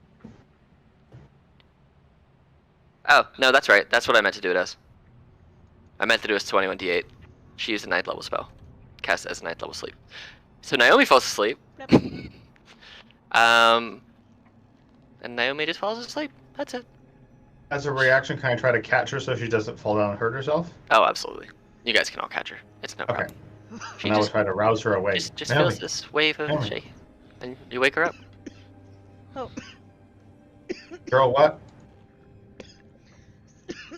I can't tell if you're Okay. dying in real life or. No, I'm okay. I'm okay. Wrong, wrong tube.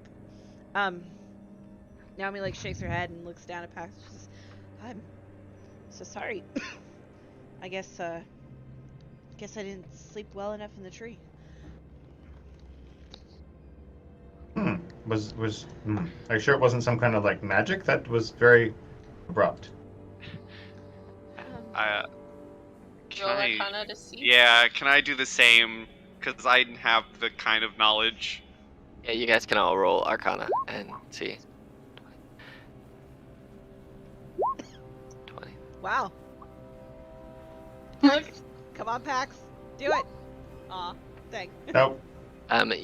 Pax, you're more of the person who's shaking her awake and making sure she's physically okay from just all of a sudden collapsing out of nowhere for no apparent reason. So you're more of, getting her back on her feet, making sure she's good and not choking to death on, breathing in. The other two of you realize that it is some magically induced sleep, which was broken because Pax came over. I'm actually maybe over here, and shook her awake. So you guys realize that it is a magically, arcanically induced sleep. While she was only asleep for a mere few seconds, Naomi, it feels like you were asleep for quite some time. In your apparent sleep, you had this vision that felt like a dream, maybe more like a nightmare in all reality. In that you saw again two adults dropping your younger, smaller self off at a doorstep and running away, crying and apologizing. But it's almost like time in that moment rewinds, and you can kind of see where they're coming from. And it kind of flashes between them being in the city where you grew up, being outside the city where you grew up, and then just all of a sudden being somewhere you do not recognize. As you take in these visions that you're getting, you see that the place they're running from is burning. It's ablaze. There are screams and cries of terror and hopelessness, and people crying out for their loved ones. You see many people who are trying to escape pulling hoods and cloaks over their face, hiding everything from their hair to their facial features to their skin tones to any distinguishing features that they might have. You see as they're running, people are reaching down and grabbing handfuls of wet earth and rubbing it on their skin to kind of make themselves look less recognizable. You hear the clashing of weaponry in the background within the burning streets in the burning town that they're running from. You also see, as it flashes to further inside of the that there are those who seem to be coughing up blood and have some sickness apparently, and they are stumbling through the town and kind of being pushed away by others, and while some are reaching out to try and heal them, you can see these glowing lights from the hands of those who are attempting any type of healing magic and chanting at them, but these diseases or these injuries that these people have are just not changing, they're not wearing off. And you see eventually they fall.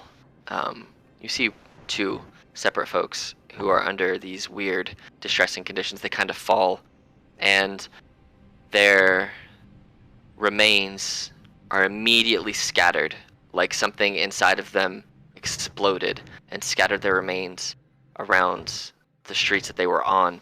And then the remains ignite and start to set the city ablaze. And then you flash back to hearing the clashing of swords, violence, and screams. Flash forward again to the two folks who are carrying you, covering their heads with hoods and rubbing dirt and mud on their skin, and crying and trying to keep your smaller self calm, and flashes again forward to them, dropping you off at the place where you were told that you were found on the steps of the home that you grew up in, and then again you flash to seeing them running away, crying and apologizing, and then you're awoken by Pax. For them, it was a mere few seconds, but for you, it was much, much longer. And it was like you were physically watching this scene unfold time, with getting different flashes of things. So it's like a weird, segmented timeline of memories that are trying to put themselves together. Nothing really makes sense because this is not something that you remember physically being a part of. Do I recognize the sickness that the people were going through? The responses from healing, the way that they looked essentially before they exploded. Roll medicine with advantage to see if you do. Because you were in the military, you've seen plenty of different stuff. You don't recognize it specifically, but you do know there are diseases and creations and different things that can affect humanoid creatures that cannot be cured through magical means. And the magical means that they were trying to use to heal did not seem to be like uber powerful magical healing.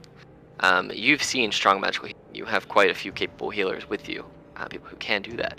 And being in the military, you know that you have scripted some high-level healing to support your more important officials out on endeavors and recovering from battles. You have those higher help people regrow limbs, and you've even seen people bring back the dead. But these folks who were trying to heal those who were suffering did not seem to possess the same capability. So whatever they were inflicted with was curable. It's just curable at a higher level. As far as you're aware, yes. That's kind of what it looks like. Yep. So, yeah, Naomi would have woken up in a panic, and then she would have been jerking around like you just startled her from a nightmare, essentially. Just. Oh, what was that? You fell asleep for a second. Are you okay? No. Sorry, that was more of an internal question than an external question.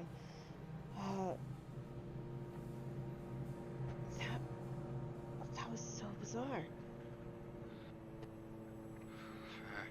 We need to keep moving. There's powerful magic at play here. As I suggest, I do believe we're dealing ourselves with a hag here. I think that's what just puts you to sleep. But yes, you're absolutely right. Naomi will get to her feet, secure her glaive in her hands, and she's okay. Yeah, we need to get through here, and we need to do it post haste. So just be careful. Okay. Guard up. As you guys continue on your travels, you eventually come to a small, not quite subtle, but a small stone structure, which at the top of it there seems to be this orb, this darker purplish, blackish, silvery, crystalline orb, which, thinking back, Pax, to your scouting, this seems like something that could reflect light from quite a distance. Okay. So this I'll point that out. structure that you can see in your mind is what you are heading towards, and you're supposed to be finding. As you approached, you feel the area feels more magical. Anthea, you feel the the natural magical wavelengths of being here, like the ground, it almost feels like it's speaking to you in a weird way.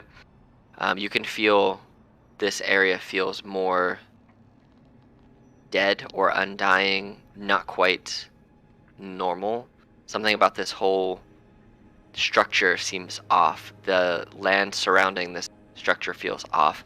You've traveled about 2 hours from this bridge right now, same direction, and as you've gotten closer and closer, it feels like what a graveyard feels like when you go in. You just kind of have that sense of death, but this feels like both death and living at the same time. Unnatural and out of place. You guys eventually make it. There doesn't seem to be anyone standing guard out front of this place, and you guys eventually make your way to just this opening of this building, and you make your way to here. You step in and you see, oh wait, it's dark, hold on. Oh no, I gave nobody light, what am I doing? Hold on. Does anybody have vision here? I can see No. my token, but darkness around. Okay, I think I didn't put the light on. You have dark vision, I forget. Who has dark vision? Nobody? Anybody? I do not, but I would probably cast light. Okay, cool. I think do it. not. Cool. I think it just reset the. Give us a I dancing don't see light. any vision. I'm sitting. Yeah, I think I missed that vision. See if you see. Oh, Cool. there it is. All right, It's a so that's black blob. the light. That's the light that's emitting from Pax. So, Pax do you guys is a all black want? blob. Oh, is he? Weird. I Um, see. d- You I should see some have- stairs. I see black blob here. Black blob here. Really? That's wild. Do you see the stairs and everything up here? No, I don't see anything. I'm literally looking at. Mm, Oh, the room we're standing in is a black blob. If I scroll out, Correct. it's looking. Correct, at correct, later. correct, correct, Okay, correct. so That's yes. correct. Okay. All right, so I Pax was like, cast, oh. Pax cast light. Anthea, do you cast light as well? Dancing light? How that goes? I'll give us a dancing light. Like a Cool. blob. I'll just say Love it was what 30 feet of dim light.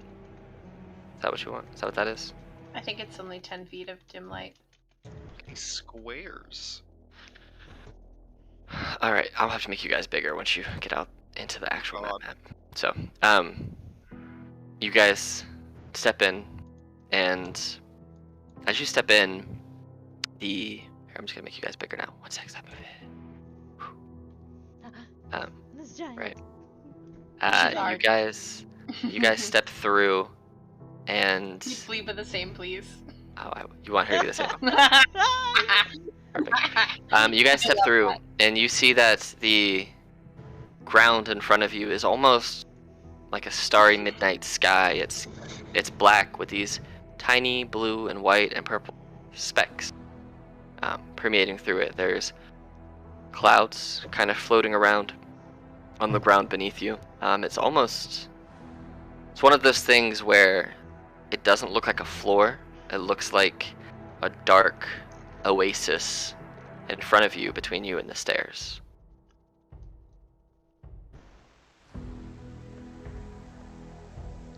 I will take the edge of my glaive, the bottom portion of my glaive, and like stick it out and try to tap essentially the sky in front of us. You fully expect when tapping it, your glaive to penetrate through into the darkened sky, but it doesn't.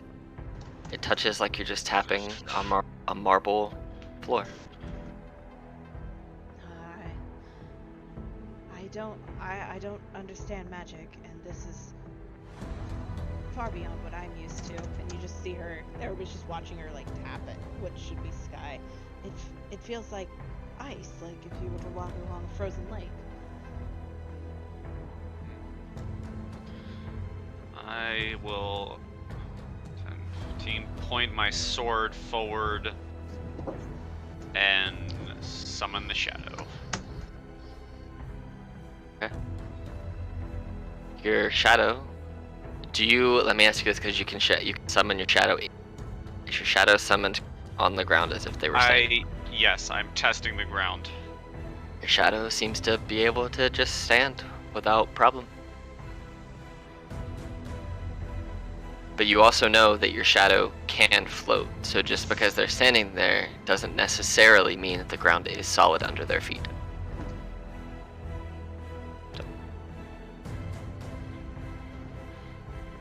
Okay. I'd take a step forward. Stepping out onto the floor? Not yet.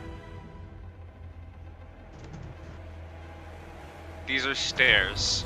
Correct. 10, 15, 20. He just needs to be within 30 feet of me to not disappear, correct? Correct. And these should be 5-foot squares. I don't know why it's off like that, so you're gonna have to...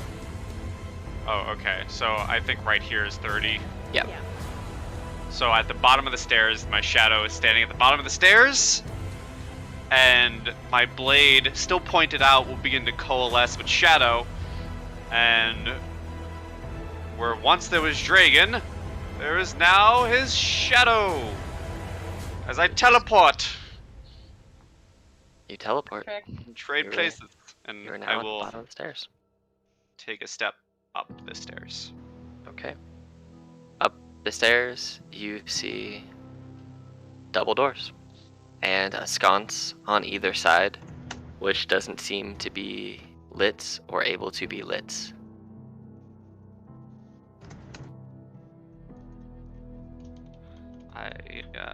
Naomi, you have the vision, so you can also see that there's a set of double doors on the side and a double doors on this. Just to keep it in range, I am going to have the shadow, just to keep testing it, walk across. Yeah, shadow is able to just walk across. And then it will recoalesce with myself, and I'm just going to pop it like right here. Naomi will look down. Simon, it looks like it may be steady. Take a step out there. I'll catch you if you fall. So Simon will go there. Sacrificial familiar. I mean, this isn't the first time Simon's gone through this.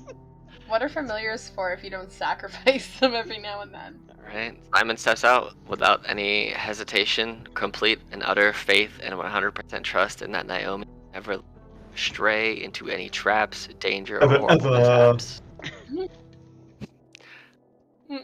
Nothing happens. Just walks out onto the floor. He just walks and he does that mastiff flop to sit on his butt and then just looks over his shoulder, almost completely looking upside down to her, and just smiles and just pants. And then she just lets out a little sigh, oh, okay, good. Just it looks like it. Looks over her shoulder and says, I think it might actually be stable. Does look like a night sky is passing through, so those clouds are moving the stars under the floor, but it does look... Is there anything written or carved into these doors? Or are they just doors? They seem to be just doors.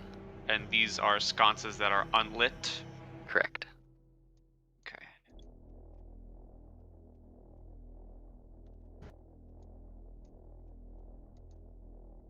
While the two of you are there, Anthea, Pax, what are you two doing?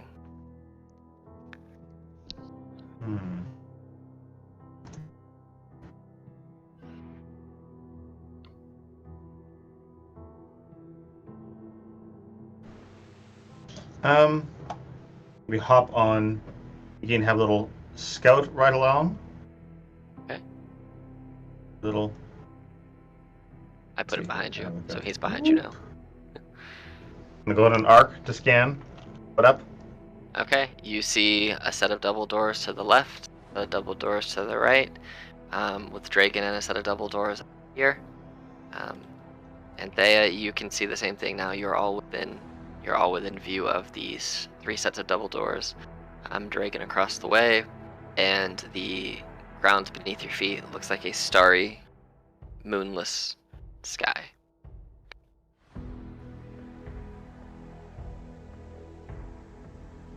Test with a foot just to make sure it's good for me as well.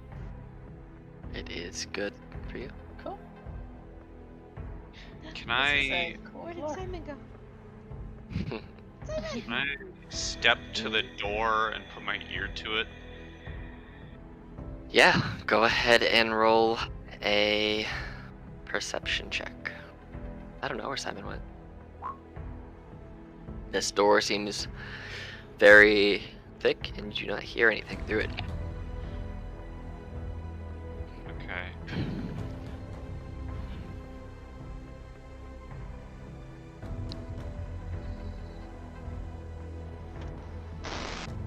Shall we try the first set of doors directly ahead? Or that seems logical. Yeah, after putting my ear to the door, I want to put my hand to the door and slowly push if it's opened. You go to push, and you feel resistance. Door does not open. Okay, I have an idea.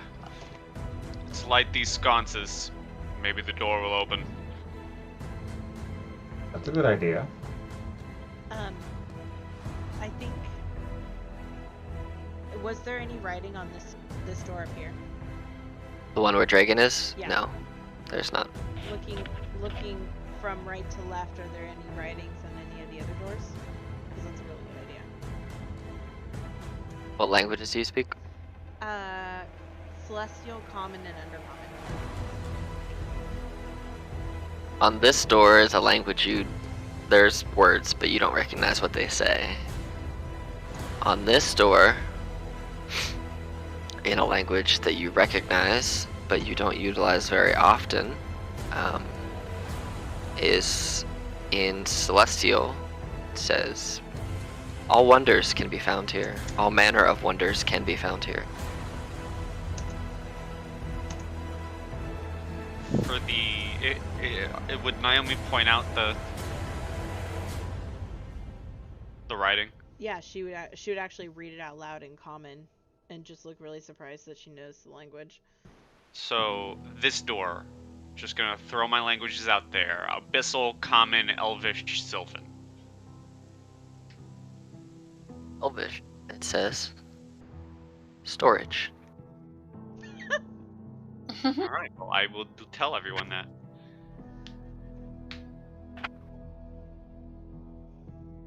Storage. Fascinating. Neither one of those sounds like an exit. And the one in front of us doesn't say anything. It's kind of weird that two doors are labeled and one is not. I have good reason to suggest if we light these torches, this door may open, as it seems locked when I tried pushing it. Do we want to check the other doors, or do we want to try there? Because to be perfectly frank, and she gives the floor below them another tap. She's like, I don't exactly trust this if you're gonna light the sconces. Yeah. I don't trust it myself either.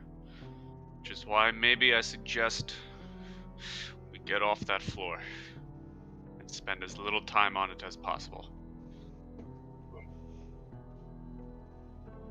All right. She's eyeballing this door, like hardcore. Okay. Nope. Ah! Oh, no, thank you. Calm down, Simon. You're supposed to go there. There we go. He's like, I go to the door. Scratch at it. So sweet. What do you want to do? I'll light this one. And I'll light the other.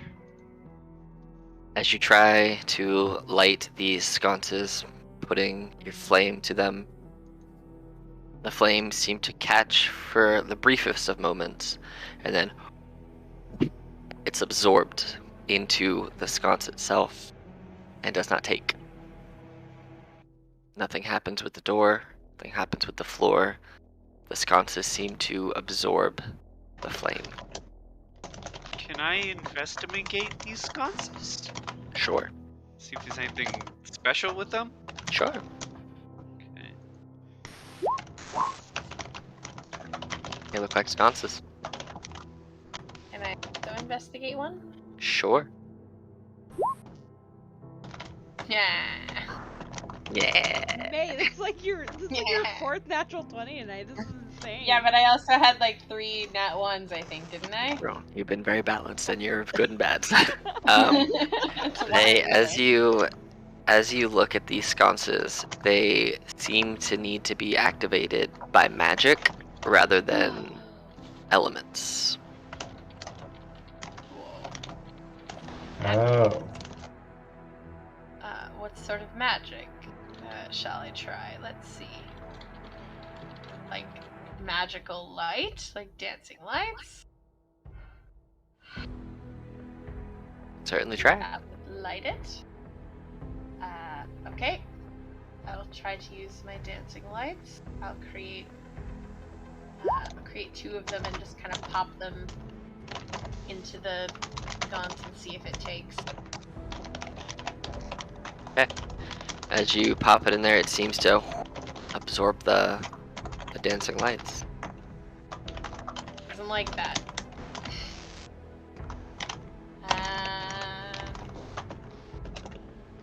Perhaps Max has some ideas about how to light a magic torch. I guess chromatic orb maybe tuned to fire. That would be cool. Maybe that'll will burn. Try another element on a different one maybe.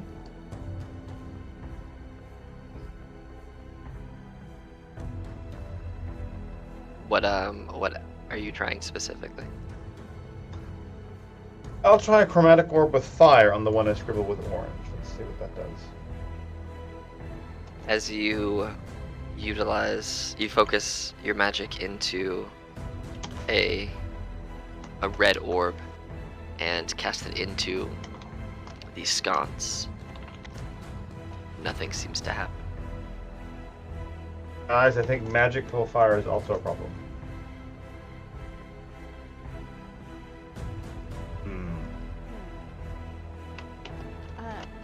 Simon kind of like skips up to her. Simon, go sniff at that door. See if you can smell anything on the inside. And Naomi will send a very derpy Simon over to this door. And give A it a sniff. sniff check with advantage. That is perception, which is wisdom.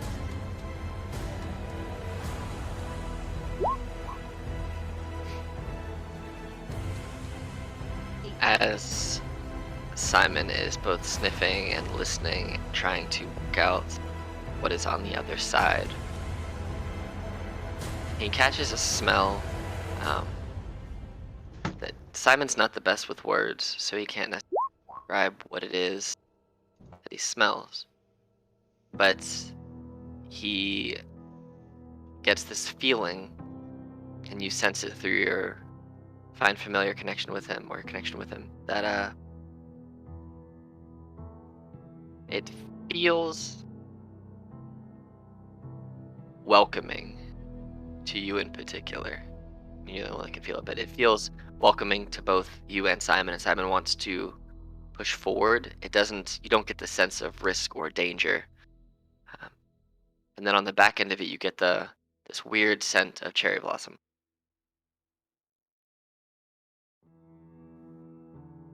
Huh.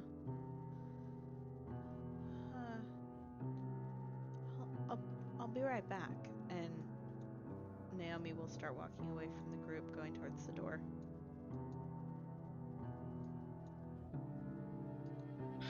Have you found something? I'm not quite sure. Let me check also. And I'd like to put my ear to the door and see if I can make out anything. Does it sound familiar in any way? Roll a perception check with advantage. Nothing in particular. But the door, as you put your ear towards it, it does seem to have the ability to budge. Like when you lean against the door and you know it's not locked and you just feel resistance that it could be pushed open. You feel that?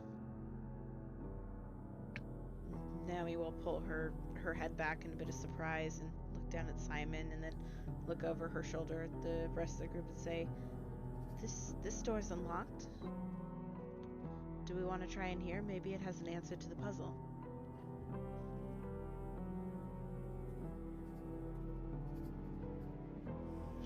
It looks like it may be our only way to Our move. magic doesn't work. Might as well check. I'll begin taking a few steps onto the... You wearily at first step out there, but ground feels secure and firm. I'll begin walking to the door. When she gets confirmation from the group, Naomi practically throws open the door just out of pure instinct. Works for me. You open the door, and you see a wall directly in front of you. And if you step through, you see a set of doors off to your right, and that's where Simon moves to, following his nose. But you also see,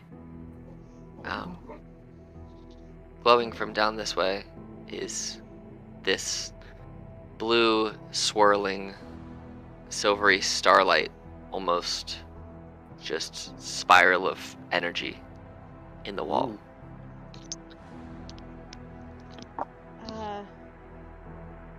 Everyone, there seems to be some form of magic something or other, and Simon seems to have smelled something, so if any of you who are good with magic want to check that, I'm going to go check up here. She will basically not wait for an answer and start up the stairs after Simon. You want to open that You, door dragon. Yep. Alright, I'm walking in, and I mean, I know magic, but I'm not a magical person myself, so I'll join Naomi up the stairs and let our magic wielders check the portal. As you open the door, the large aroma, I'm assuming you're with them, Pax? Yeah, Down here too? absolutely. Cool. I'll bring you with you. As you open the door, this large breeze just brushes past you, smelling like fresh springtime cherry blossom, and this room seems to be filled with weird clouds almost. The sense of welcome and relaxation and comfort seems to permeate from this room.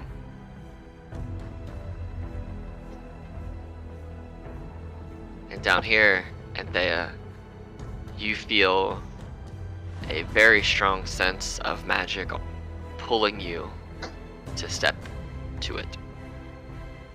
It's beautiful. It doesn't seem magic. chaotic, but it just... go ahead and roll Arcana, see if you can figure out the School of Magic. It's a little out of your scope. You can't Can I quite help us tell. somehow, or maybe like, That makes sense. Guy for it to I give wouldn't advantage? know. Sure. You just give her, yeah, you can roll it with advantage. Pax is kind of Okay. trying to give you some type of Awesome. knowledge boost. You can't figure out sorry. the school of magic. It's I'm a natural big enough wizard, that you okay? know. It's natural enough that you know it is there, and that it's strong, and that it's doesn't seem to have. It's natural enough that it's controlled, but you can't quite tell what it is. So Up the hall. She'll shout over.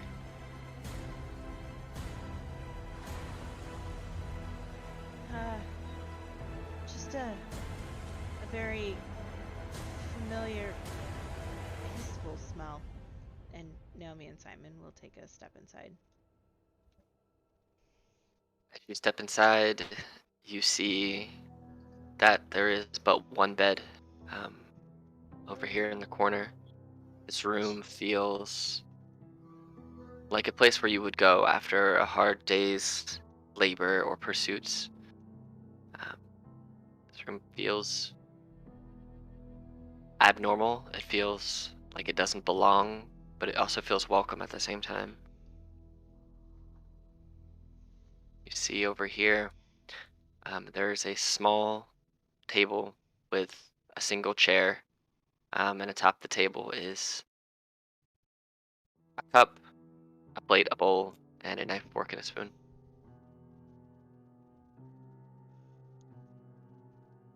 And other than the clouds and the smell and the feeling of welcome and warmth in his room, there doesn't seem to be anything else.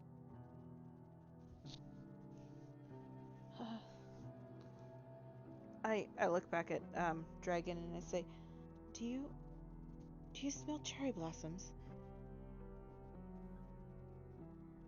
Do I? You do. Yes, everyone who is in the hallway, bar Anthea, because they just hasn't reached her yet, can smell cherry blossoms. Yes, I do. Is this a familiar thing to you? You seem like you know this place. It's not. How do I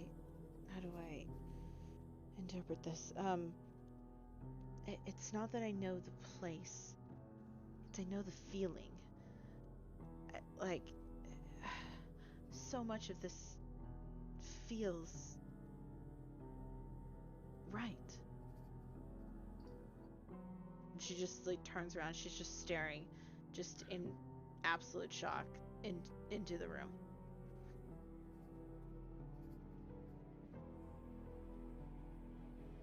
Seems like there's no danger here, but certainly mystery. It smells just like home. The freshly bloomed cherry blossom trees and all. Should we continue forward then? If there's no danger in here.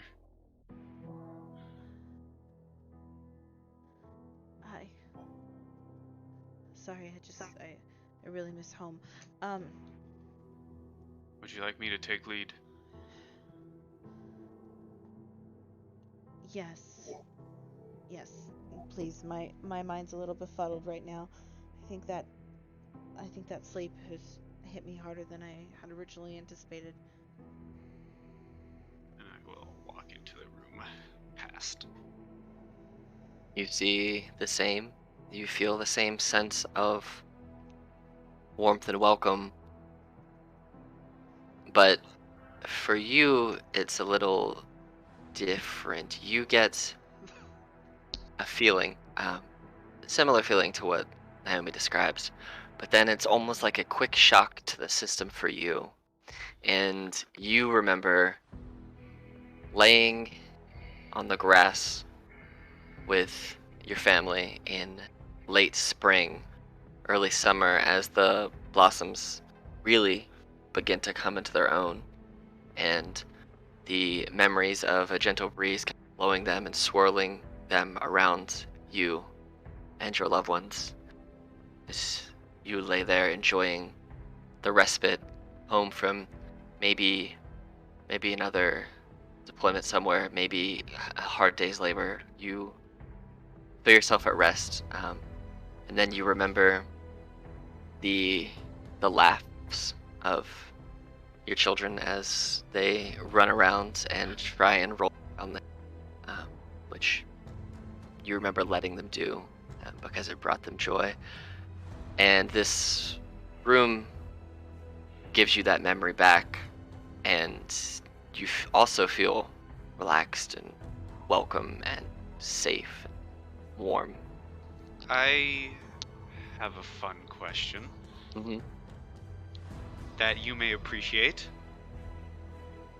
Would I know how long I've been gone? No. Okay.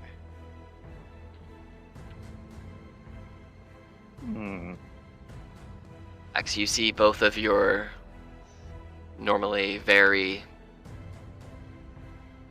not quite at ease, but always like at ready compatriots.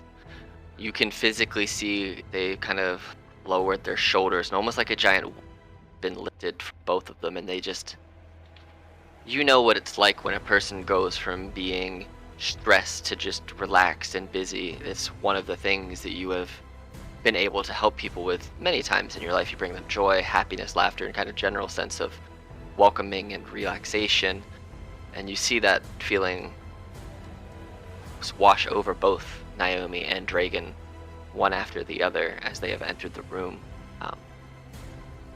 They look very at peace.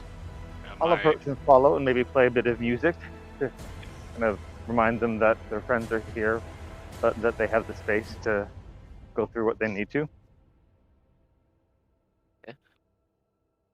You guys hear the music and you just still feel the same. You feel relaxed. You don't get any additional memories. And Pax, you see them not change in any real way, but you can see that they both do perk up as they hear your music, as does Anthea, playing in a smaller corridor. But yeah, Anthea, you hear Pax starting to play a tune on his instrument, and you can look up and you can see Naomi more so than Dragon, because she's kind of blocking his outline from you just by the way that her and Simon are standing. And you see that she just seems relaxed as well, which is odd considering where you are and what has happened since you've gotten here. So Yeah, my Tear sword myself arm. away from the magic and start heading up to check out what she's seeing. you see the shadows on your sword, Dragon, start to go from like this dark black to almost silver color, almost like they are also becoming black. Standing there, I would kind of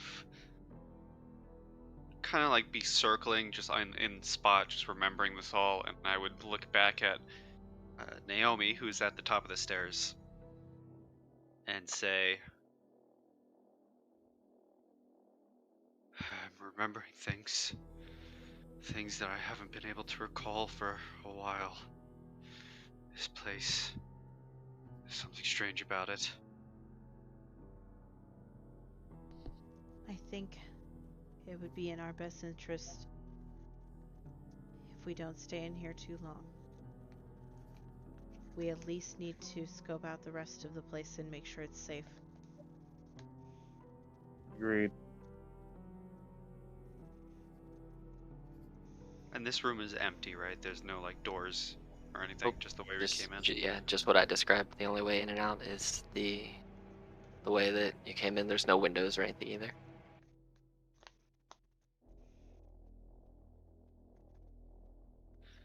I suggest maybe we check out that storage room. Agreed. Yeah, good idea. Dragon will begin walking back. You do have that portal that you guys can all see, or that spiraling of energy at the other end of the hall. Did you hear the warbling from that as well? Actually, could I give it a check? Or What is it, Arcana? Right? Yeah. Okay. It doesn't hurt, right? no. Never hurts. It's it permeates a strong magical essence.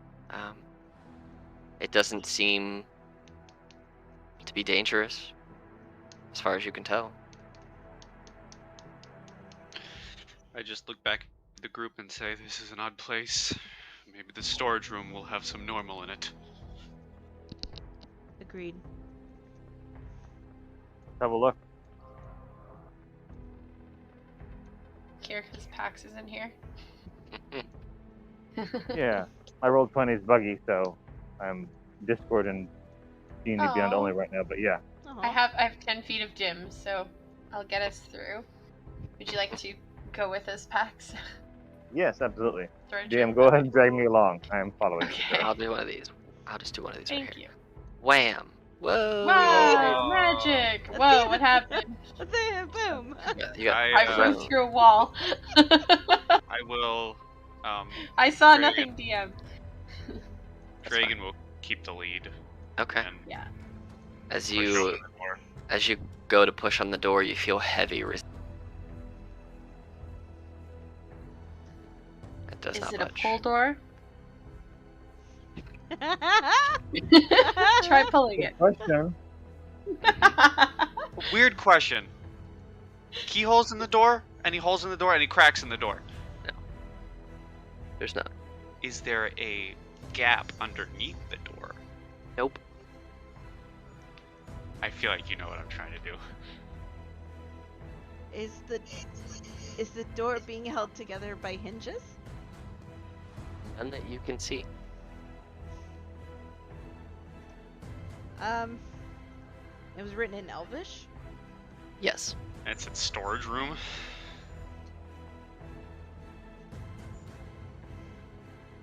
It did. Hmm. So we have a strange magic. We have a door with 2 unlit sconces. And we have a locked storage room. And a sleepy, good-smelling room with a portal in it.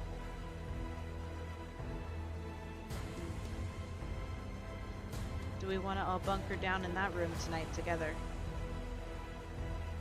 It would definitely be in the same room, I would think. Yeah.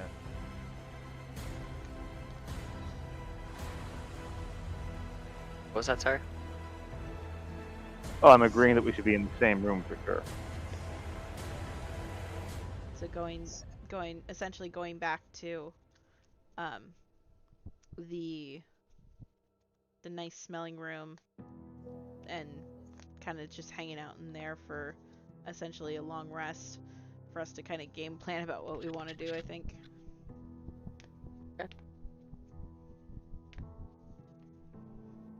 Alright, so you guys want to go back there right now? Or you want to investigate the portal or anything? You just want to go right to the long rest? Dragon doesn't trust that room. He would be spending his time in the outer hallway. Cool. I'll That's move fair. you guys over here and you can put yourself wherever Wait. you want. He'd I probably don't trust the here. magic portals, so I don't know where I want to be. Okay. Naomi's on the bed. She's completely given in to the familiarity of the room. Simon is also on the bed. Simon is on me and on the bed. Correct. It is a good bed. I'm gonna kind of It is position a- myself on very the stairs. This good Okay. metal bed. Alright. Any place in particular you want to be with Iggy Pax? I think next to, and you're Naomi and Simon. So kind of like over here a little bit, kind of like sitting beside the bed up here? Yeah. Okay. Cool. So you guys hunker down for the night. Those of you in the cherry blossom room fall asleep quite peacefully. And you kind of sit on the top of the steps just outside the room. And Dragon, you slump against the wall down there. Throughout the night, you feel like washing and waning, pulls and pushes. That's what it feels like in your dreams, almost like you're sleeping in those of you in the hallway, almost like you're in a sensory deprivation sleep. Wow. As the floor from the outside seems to almost bleed through into the hallway and kind of fill your space. As those of you who are sleeping in the room almost feel like you're falling asleep amongst clouds. And you have very comfortable rest. And as you finish your long rests, Axe and Naomi, you feel an extra sense of relaxation, but inspiration for the day. And you both have inspiration to use whenever you want. Yay. Those We of chose you the right room. Those of you outside, unfortunately, do not gain inspiration. You chose Just in the room. wrong. During the Hmm. night before I fall asleep, can I do something? What do you want to do? I slumped against the wall still. I want to summon my echo directly next to me, Mm-hmm. sitting next to me, Mm-hmm. and I'm gonna talk to it. And I begin To saying, yourself. yeah, basically. But it looks like a darker, quote-unquote, eviler version of myself, basically. Mm-hmm. And I'm not even looking at it. I'm staring directly at the wall ahead of me. Or I'm staring at the floor. And I say,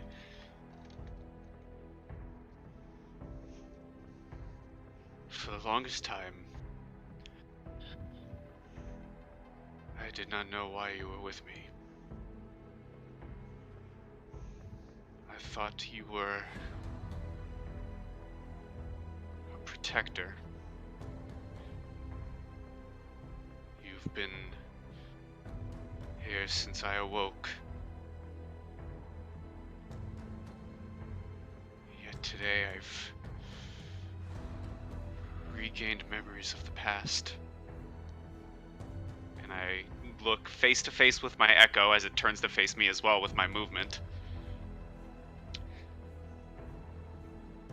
And I just look at it, this darker visage of myself, and I just say,